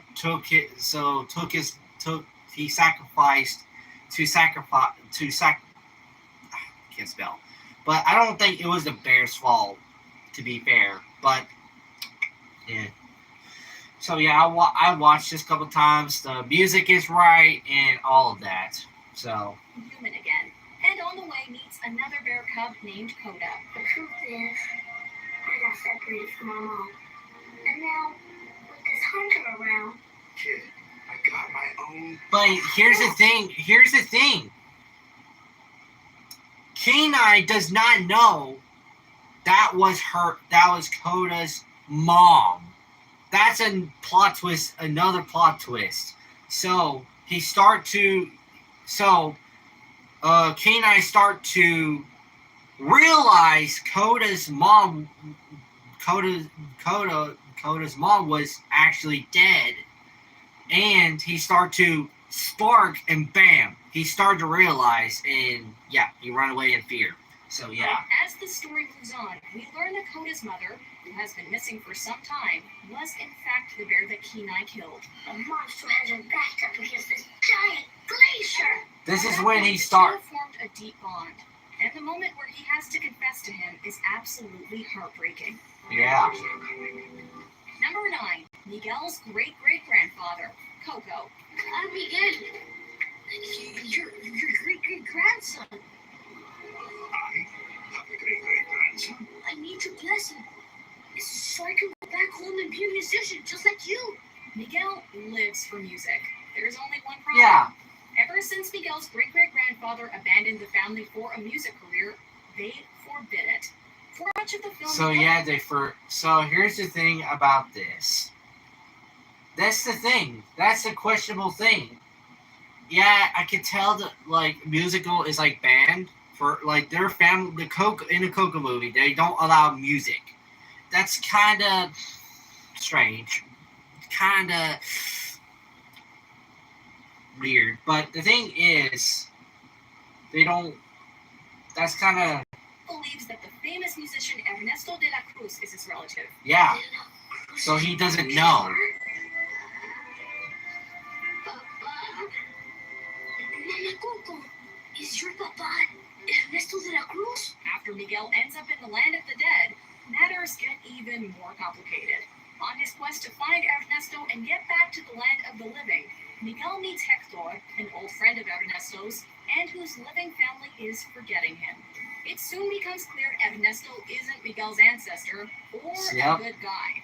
He killed Hector, Yep. actual great-great-grandfather, to steal his music, which is why Hector never made it home. So yeah. So the plot twist is his friend. He killed Hector. He killed Hector by poisoning him and took his song away. That's why he never made it. That's why they're like this, because maybe there's something else like this this is sad. Like kill his own friend, take his music and just But that's just sad and kinda man, that's hurtful and betrayed. Oh, that's some family drama. Where did you get this? That's my Mama Coco. That's my Mommy Neta. Is that you? That's when Coco knew. That was him. Family? Number 8. The masked villain yokai is Callahan, Big Hero Yep. 6. Set in the fictional future city of San Francisco, a young inventor named Hiro Hamada quickly shows the robotics world what he's made of and attracts the attention of Professor Robert Callahan, the robotics department head at the Institute of Technology, and entrepreneur Alistair Craig. Mr. Cray has cut corners. So yeah, when I first watched this was like a conflict between him and that. I was like, why are they like not like arguing? They're kind of like arguing. Lord sound science to get where he is. As the events escalate, it looks like Callahan has been killed, and suddenly a villain in a kabuki mask has taken Hiro's invention and Yep. will do anything to keep it. Let's not jump to conclusions. We don't know. He's trying to kill us. He's trying to kill us. Both the film's characters and the audience think for quite some time that Cray is the man behind the mask. Cray's the guy in the mask. When But the thing, here Hiro comes was the plot unmasked and twist. revealed to be none other than Professor Callahan, well, Himself. we had to pick our jaws up off the floor. I was like shocked. Maybe it was Professor the other guy, but it looks like it was him. And it looks like the microbots is like a thing where you build things and all that. But he used Hero's microbots to do his deed. They Number all 7. Meg conspired with Hades, Hercules. If I say I want Wonder Boy's head on the platter, I watched this years Great ago. armor, well done. When Hercules first meets Meg, she's in a sticky situation with Nessus, providing our hero with a convenient opportunity to come to the rescue and impress the damsel in distress. I'm a damsel. I'm in distress. I can handle this. Have a nice day. It quickly becomes clear that she's no helpless victim and can totally Yeah. hold her own, keeping Hercules on his toes with her sarcasm and quick wit. Much to Hercules' shock, and the audience's as well, we learn that she's been manipulating our hero from the very beginning. Yeah, Your little teddy to be fair, okay, so I want to tell y'all about her backstory. Here's the for y'all don't know. So in Hercules, I watched this movie, but she was in love before. She was left, so that's why he was with Hades in the first place. She sang this song of like loneliness, and there's like two sides of her said should I like love again or just be alone? So she started to realize she messed up. You're lying! Her soul belongs to Hades as a result of a bargain she made to save a past boyfriend, who quickly Yeah. betrayed her and left her in Hades' debt, heartbroken and understandably jaded. So she was heartbroken when the movie, like, you know. But the thing is, so yeah, that's something. Number 6. Wilbur is actually Lewis's future son. Meet the Robinsons. Your hair's a dead giveaway. Why would my hair be a dead giveaway? That is an excellent question. When a movie involves time travel, it's inevitable that there will be some unpredictable twists and turns. Meet the Robinsons may be one of Disney's lesser-known animated films, but you shouldn't underestimate it. Yeah. It delivers big surprises. Lewis is a young A bunch. inventor who meets a boy named Wilbur Robinson at a science fair who claims he's a time traveler and proves it by taking Lewis to the year 2037. In a twist that no one 2030. would have seen coming, it turns out that Wilbur's dad, Cornelius, is actually Lewis in the future, Yeah. and Wilbur is his son. Are you saying that I'm Wilbur's dad? Ooh, give the boy a break. That's when, yeah, I was wondering, like, to be honest, I wasn't too shocked. I couldn't, like, I was a kid back then. I was like, okay, maybe there's something, like, I was, like, confused. So, then I started to You smart. might have to watch the movie to fully grasp the impact of this one. It was our first real invention. It's the one that started it all. Yep, that's true. What And keeps I'm baby's tired. skin healthy? I'm tired of A these. diaper that doesn't Shut leave up. skin wet. I don't That's care. right. Shut up. Thank you. How we? Number 5. Eugene cuts Rapunzel's hair. Oh, yeah. I can't let you do this. And I can't let you die. We all knew the story of Rapunzel long before seeing this 2010 Disney film. Yeah. This modern adaptation takes some liberties with the classic fairy tale. Yeah. Tangled adds dimension to the powers of Rapunzel's hair, giving it healing powers and anti-aging abilities. As a Yeah. result, many people Yeah. are attempting to take advantage of So, Rapunzel yeah. in order to reap the benefits of her magical hair. I love you most. When her closest ally Flynn, aka Eugene, chops off her magnificent mane though, we were totally floored. When I saw that Eugene cut her hair to stop. It takes us a few moments to realize that he's actually doing it for her own good. Yeah. Thanks to a little unexpected leftover magic, the move even secures their happily ever after. Yep. So now Mother Gothel is gone for good. But then I realized they made a other cartoon that looks like this. But Mother Gothel returns a year later. So yeah. Number 4. King Candy is Turbo. Wreck-It Ralph.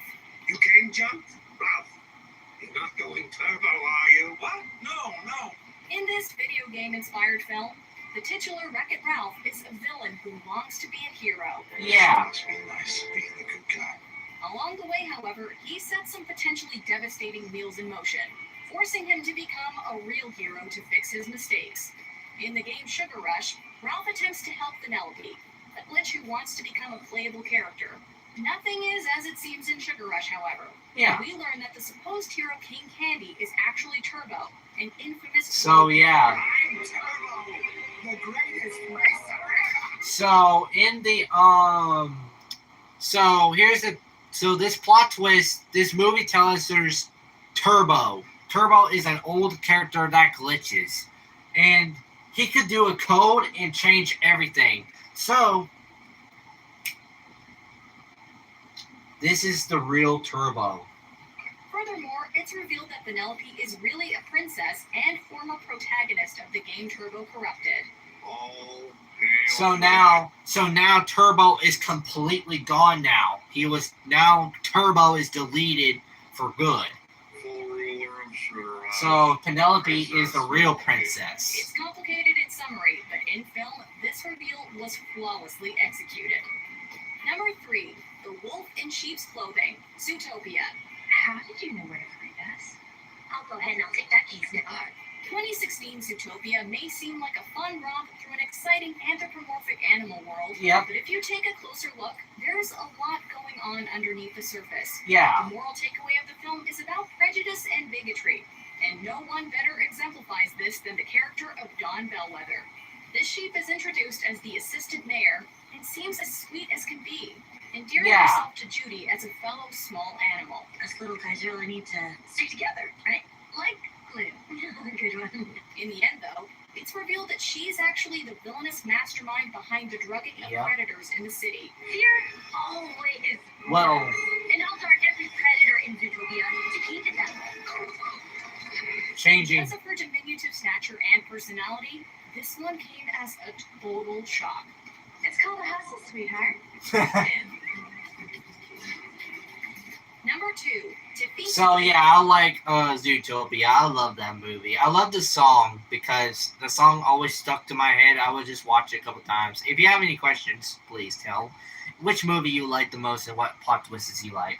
So now we're going to the next one, Stick Cobb, Moana. Moana. It's gone. The primary villain in Disney's 2016 film Moana is a I love fiery this human movie. called Te Cobb. Thank you for What leaving made a like, viewers for guys. Moana knew, however, was that Te Cobb was actually transformed into her current state by Maui, the demigod.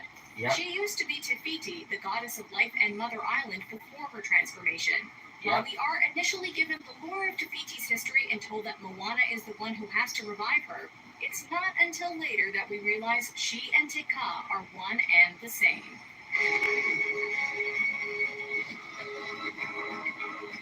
That's actually, before I watched this, I realized, I was like, what? How is this possible? And I said to my mind, this was life. She was the goddess of life.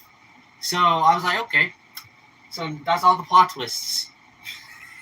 Anyways, we're going to go to the next ones, and I want to see if there's like I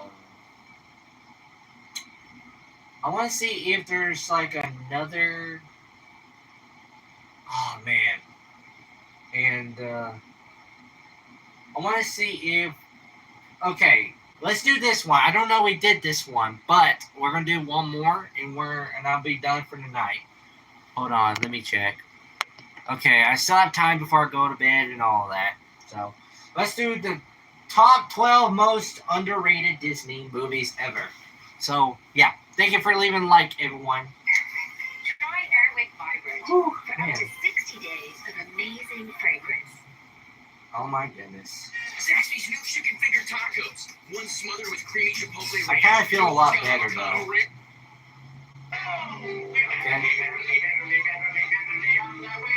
Okay. And this is a 90s film. Welcome to Msmojo, and today we're counting down our picks for the top 20 underrated Disney movies. Alright, show me. This is awesome. I love Bolt. Bolt was an interesting one. For this list, we'll be looking at the studio's most notable animated features that we think deserve more love. Yeah. Your favorite Disney film and underrated gem? Let us know in those comments. I will say that. Number 20, The Sword in the Stone. Based on the book by T.H. White, The Sword in the Stone was a quirky and creative addition to the Disney canon. True.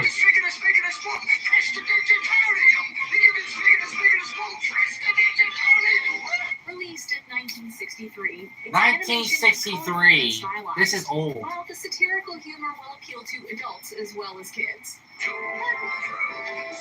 Oh.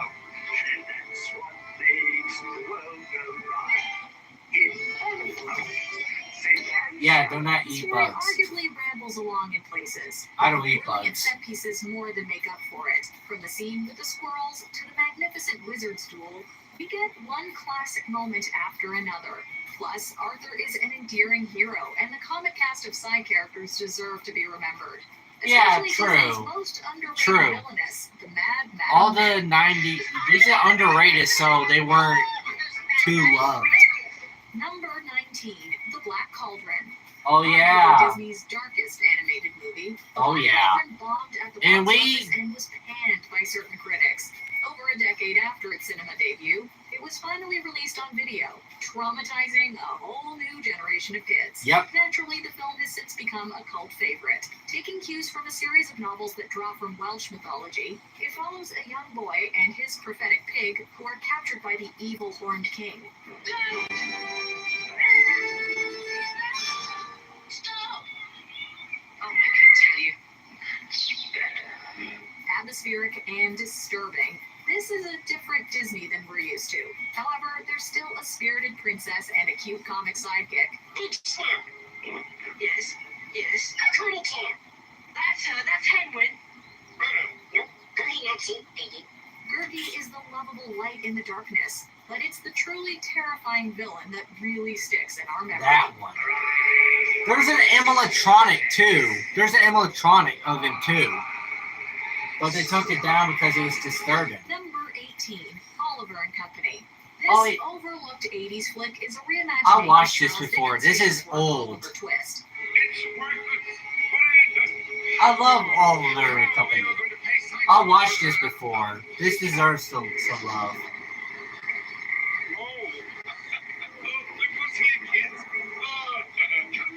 I remember The story that. is transplanted to New York with the cute cat for a hero and a canine artful dodger voiced by Billy Joel. It works Billy Joel, surprisingly okay. well. Granted, it may not be the best movie Disney ever made, but it's Eh. a whole lot of fun.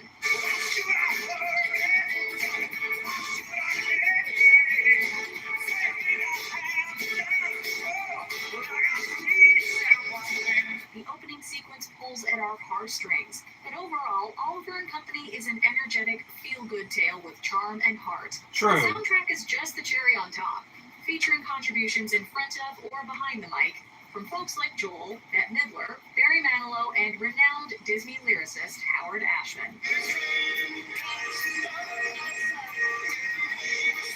That's cool. Number 17. Fox and the Fox Hound. and the Hound. Disney's human-focused movies tend to get the most attention. Welcome to the They're stream. music, musical numbers, and fairy tale romances. So yeah, I watched Animals at the heart of Fox the and the Hound story too. Often allows the studio to go to deeper and darker places. Yeah. There's some sad things and happy things. The Fox and the Hound is a coming-of-age story that tackles loss, growing pains, and friendship across social divides. Yep. It's beautifully animated and sensitively told, while featuring a stellar voice cast, including Mickey Rooney as Todd. You're going to get us both into a lot of trouble. Hey, look, I just wanted to see you. We're still friends, aren't we? From the thrilling opening sequence to the final fight scene, this movie packs an emotional punch, and nothing beats the heart-wrenching moment when Widow Tweed leaves Todd in the woods. Oh yeah. See?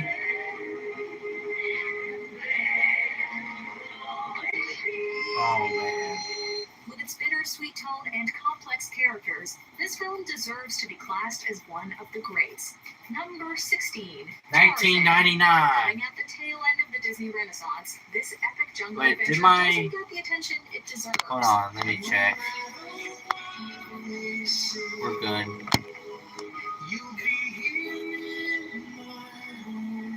Yep. The original Tarzan stories are plagued by colonial attitudes and dated gender roles, but the Disney writers seemingly worked hard to leave all that behind. That is Jane true. is funny, intelligent, and brave, while Tarzan is a gentle and sensitive hero. Yeah. 1, 2. Oh, look, banana! A banana. Give him that The bag. movie Give also him that. explores his loving relationship with his adopted mother. Oh, and the yeah. difficult father-son dynamic with alpha male Kerchak. Meanwhile, the opening scenes Kerchak. are some of Disney's saddest. But there are also plenty of laughs to be had. Add in the starry voice cast and Phil Collins' iconic soundtrack, and you get a gorgeous work. Yep.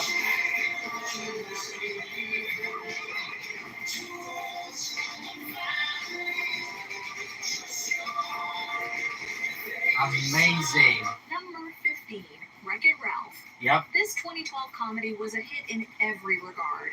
However, when Elsa, Anna, Olaf, and the gang arrived on the scene a year later, Yep, Ralph that's a was year. soon left far behind. Still, we love the reluctant bad guy just the way he is. That's funny they added Eggman and Browser. Where's the others I don't even know? Ralph's story takes us behind the scenes of the gaming world, where the arcade characters mix and mingle after their games power down. Ralph wrecks things for his day job, but he wants to be the hero of his own story. I'll get my medal and I'll be out of your way. Your medal? Bad guys don't win medals. Well, this one did.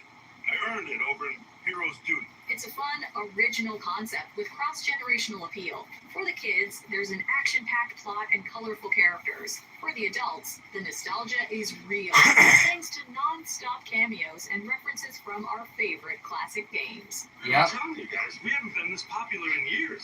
It's crazy. The gamers say we're retro, which I think means old but cool. Number 14, Raya and the Last Dragon. Oh yeah. Due to a worldwide I heard a lot of pandemic, people like Raya this. arrived on the Disney princess scene with Is it still comparatively recording? little fanfare. Yeah, it's She still doesn't even have a recording. trademark song to sing. What can I say? Playing is my thing. However, what she does have are some serious skills, Yep. kick-ass action sequences, and a lot of personality. Plus, who doesn't love a movie with a dragon? Especially one that's voiced by Aquafina. It worked! We did it! Did you hear that? Thank you for the second like, guys. Thank you. Is that food? I was so focused on the world, I forgot to have breakfast today. The plot is fast-paced and different, and the animation is incredible. Yeah, and the Princess undercuts. Fancy meeting you. yeah. You and the dragon gem pieces are coming with me. My sword here says we're not. When you consider that the majority of this film was made amid COVID-19, with the teams working from home for large stretches, it's True. nothing short of mind-blowing. That is true. So, and Angel oh my gosh, shut up, shut up, shut up, shut up. Anyways, Number 13, The Great Mouse Detective. Despite enjoying moderate success at the time of its release, The Great Mouse yeah. Detective is now a largely forgotten Disney gem. But it means True. something. Yes, After it's all, true. everyone Some are loves forgotten for Sherlock good. Holmes, and the eccentric Basil is just as entertaining. Becca, did you say little?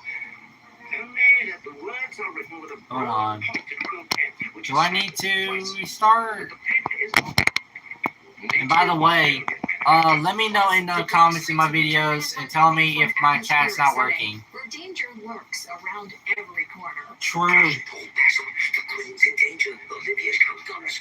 We're about to be horribly splattered, and all you can do is lie there feeling sorry for yourself. He's like, No, you can save us. The movie's villains are also some of Disney's creepiest. Fidget, the one-legged bat, is the stuff of nightmares. And who could forget Ratigan, the world's greatest criminal mind?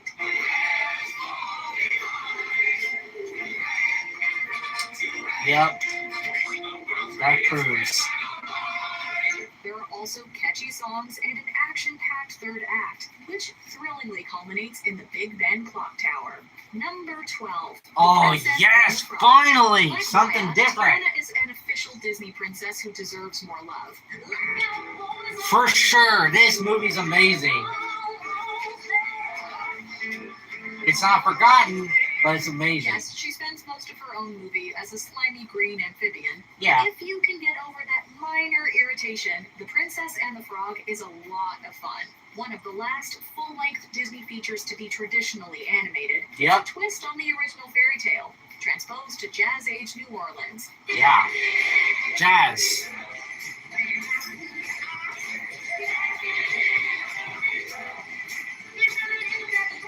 Randy Newman's toe-tapping songs lift the energy, and the fabulous voice cast make their characters come alive. Tiana is a smart, determined heroine, and her hate-to-love romance with Prince Naveen has all the snap and playfulness you'd find in a classic rom-com. Yeah, that's true. That made you Princess. That's I how- just kissed you, so a princess. And I'm about to do it again. Number 11. Nice.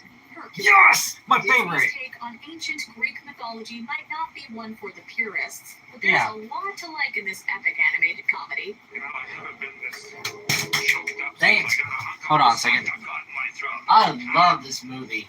This movie is so hilarious, funny. With its angular And animation cool. style and references to celebrity culture, Hercules has a decidedly modern flavor. The Yeah. characters feel modern too. Our hero is as sweet and innocent as any Disney princess, yet he falls for the cynical Meg, who has been burned by past heartbreak. Yes, that is true.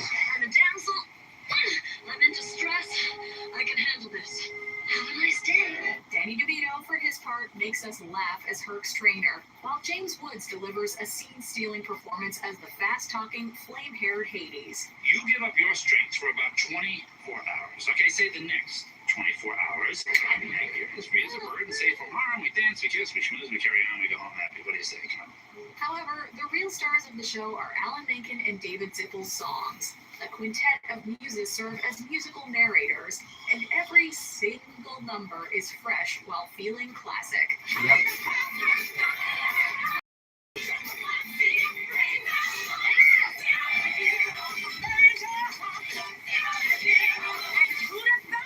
Number 10, Robin Hood. Walt Disney died in 1966, which ultimately signaled the end of the studio's silver age. True. So this was the last time for seeing this. It would not return to its former glory until The Little Mermaid made a splash in Yep. 1989. However, the Disney movies of the 70s have a style and charm all their own, and they deserve to be celebrated. The Aristocats brought us the unforgettable Thomas O'Malley and a catchy tune or two. That's true.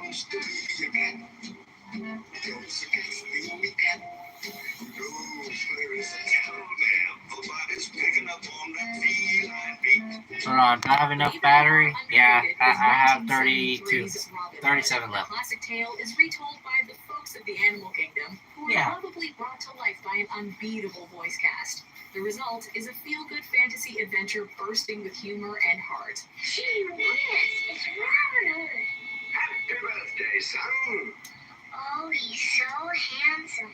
Just like his reward posters. Plus, Robin himself is a total legend, and there are Yeah. some super entertaining songs. Number 9, The Rescuers Down Under. Disney animated sequels aren't necessarily known for their excellence, but the second Rescuers movie bucks the trend. Released 13 years after the original, it suffered at the box office thanks to competition from Home Alone. Easy, easy.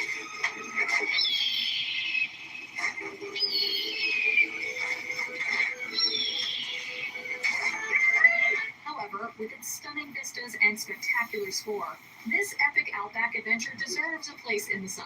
The True. attention-grabbing opening titles get the movie off to an exciting start. And our new character, Cody, makes a great first impression. True. That's true. It's true.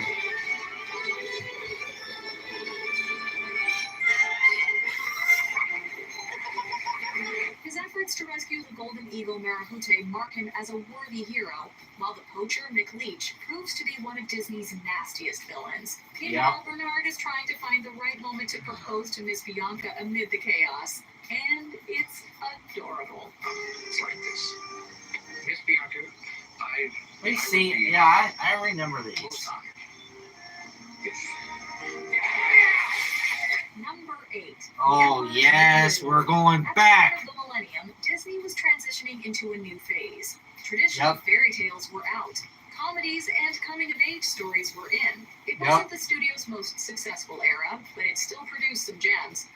Yeah. Doing. Oh, I love that sound. He's supposed to be dead. Yeah, weird.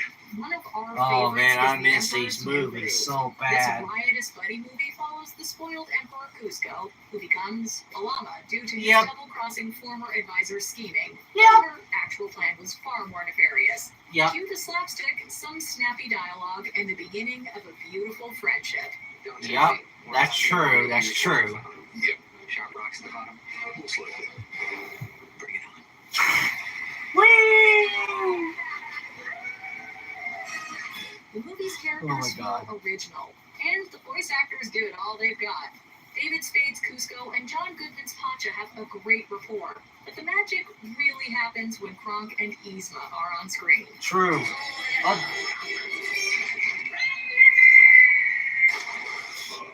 Oh my god, that's so funny. I miss Number this. 7, a Goofy movie. Goofy Oh, was no. originally created as a comic character. Yeah. But at some point in the 90s, someone decided he needed a bit more depth.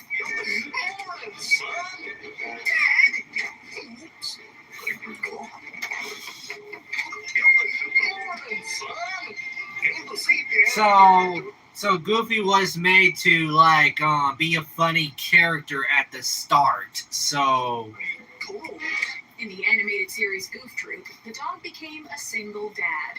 In the A Goofy movie, young Max Goof has reached the terrible teen years. Stupidest vacation. You drove me from home and Jimmy this dumb car that's on 1,000,000 miles away to see some stupid whack show. Only when the trip's over. Many early critics hated the movie, but it's now considered a cult classic. Was it an odd choice to make Goofy's first feature a bittersweet drama about an initially fraught father-son relationship? yeah. You used to spell things out using letters like my dad or Maxie or ambidextrous. Yeah, that's... You know, I had a dream about watching another Goofy movie back in my kid years in school. I had a nightmare.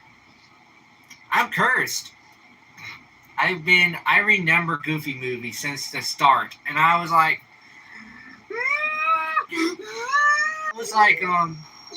I was so like confused and all that. Or I pledge allegiance, or I love you. Maybe on the surface, but the film has struck a chord with many viewers. There Yeah, are some good true. gags, a sweet teenage romance, and True. lovely songs.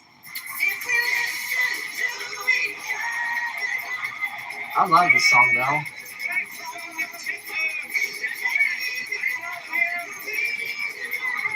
However, it's the moving depiction of Goofy and Max's relationship. See, look, when I see, look, there's Pete here too. So I wonder if this is a different timeline. That's all I'm thinking. Maybe this is a timeline. That really makes it worth your while. Number 6, Lilo and Stitch. All right. Stitch Yep, may we know about that one. I'm going to skip it just because. weeping musical movies. Okay, we're going to go. Okay, this one.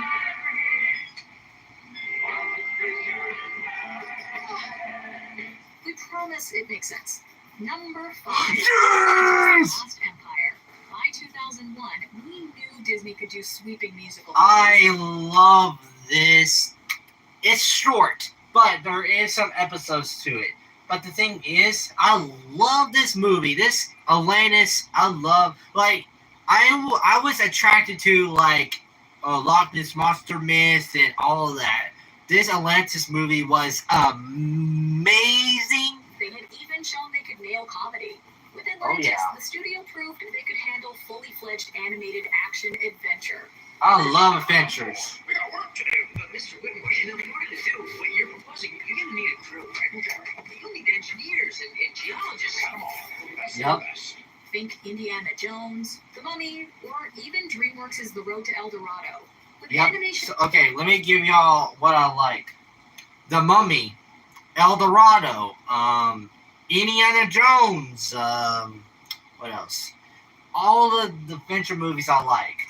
characterized by the unique comic book aesthetic of production designer Mike Mignola and a plot based on the stories of Jules Verne, Atlantis is Okay. special.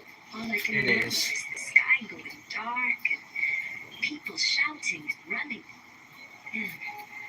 Bright light, like a star, floating above the city. Although responses were mixed, the movie has since gained a loyal following, and with good reason. Oh It's yeah, it experimental, deserves. Visually appealing, more mature than many animated Disney flicks, and just a good time. We love Milo and the gang, Yep. and PETA in particular is a total icon. Yep. Atlantis will honor your names Perfection of Atlantis. More we could do for you. Thanks anyway, but I think we're good. Number 4, Meet the Robinsons. Alright, You come could on. argue that Meet the Robinsons is another Cinderella-style story about a lonely orphan made good. And technically, you'd be right. But here's the thing. This madcap time travel adventure is also one of the most original movies Disney has ever made. Yep. Where's my head? Special Agent Overall. 2007. This is old. Time continuing task force. back here to protect you. Now, tall man, bowler hat, approached you. Featuring an evil bowler hat, singing Yeah, the frogs, plot and a twist. shocking Goob final was the twist. bowler It's hat. weird, no doubt about that. It's also smart, funny, and surprisingly emotional. Indeed, Yeah. the central message of the story is based on Walt Disney's own philosophy. Yeah. Keep moving forward. And it's powerful. So I want to say, okay, let me do this real quick. I know I'm interrupting, but when I first watched this, I was wondering about the footsteps at the beginning, and then I started to realize that was his footsteps, and he wanted to see his mother, but we still don't know who her identity is. So we don't know. So that's how I've been wondering. But he changes his mind. He doesn't want to mess with the past. So it's kind of a good idea to not mess with the past, or future. So if I go back in time and see this, it might break the timeline, and there'll be it's like a corrupted file. So that's what I'm trying to say. It's like a corrupted file. I seen movies about. I saw this on Netflix. Mama Me watched this Star Trek.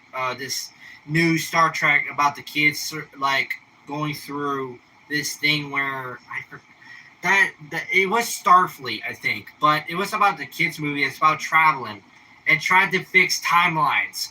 That's what happens if you corrupted a file or something. It will go boom. Think something will come through. Something bad will come through. So that's why he didn't touch it. So that's why he didn't want to mess up the timeline in the past. Plus, the orphaned Lewis is a likable hero, and the side characters all make an impression. You've got a bright future ahead of you.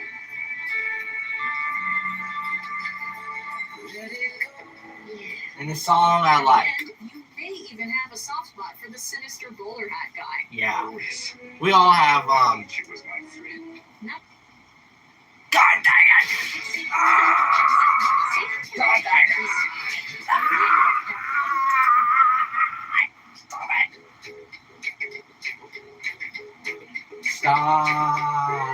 Stop. We don't need to see Number it. 3, Brother Bear. I watched this a lot. Months after Pixar's Finding Nemo, Yep. Brother Bear was dismissed by some as dull and unoriginal. Yeah, but the thing is, it was good. What's it about? Brother Bear, first one. It's kind of about a man and kind of about a bear.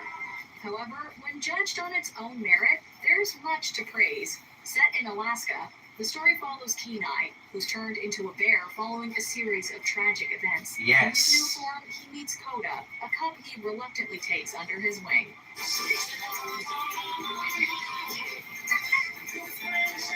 I think it deserves a lot of respect. Canadians Rick Moranis and Dave Thomas lend strong comedic support as the Yeah, band they're of Blues funny. Brothers, For sure, they're while funny. Mark Mancina and Phil These Collins two are take charge funny of the so soundtrack. much. I spy something tall. Tree. I spy That the something with bark. Tree. The heart of the tale is the bond between Kenai and Coda. Yeah. Their relationship provides us with many funny moments, Yep. as well as the movie's most heartbreaking scene. Yep. Your mother's not coming. That's when.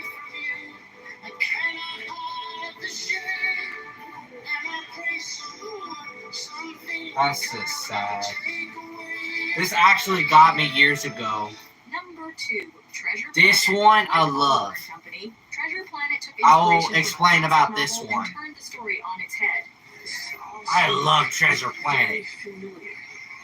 It was amazing, well made. This time, instead of Dickens and animals, we get Yeah. Robert Louis Stevens' tale In Space. Young Jim Hawkins' journey to the Jim eponymous Hawkins, planet that's is a him. fast-paced adventure full of twists and Okay. turns. You listen to me, James Hawkins. See? You got the makings of greatness. To in be. you. See? You gotta take the helm and chart your own course. See? It's also one of Disney's most expensive flops to date. Still, if you know the book, you'll enjoy the familiar characters and clever adaptation of the text. If you don't, it's still a good tale. So, okay. Told well. The voice cast are clearly having a whale of a time. Yes. The score is uplifting, and the animation and Amazing. world design are ambitious and often spectacular. What more could you ask for? Just wait until your mother hears about this. Of course, we may downplay the life-threatening But- parts. Jimmy, that was But the robot was Before we continue, okay. So let me go back. Let me do something. young Jim Okay, so hold on. Hawkins' Let me journey to reclaim his planet let me is explain fast-paced about adventure this full of guy. twists and turns.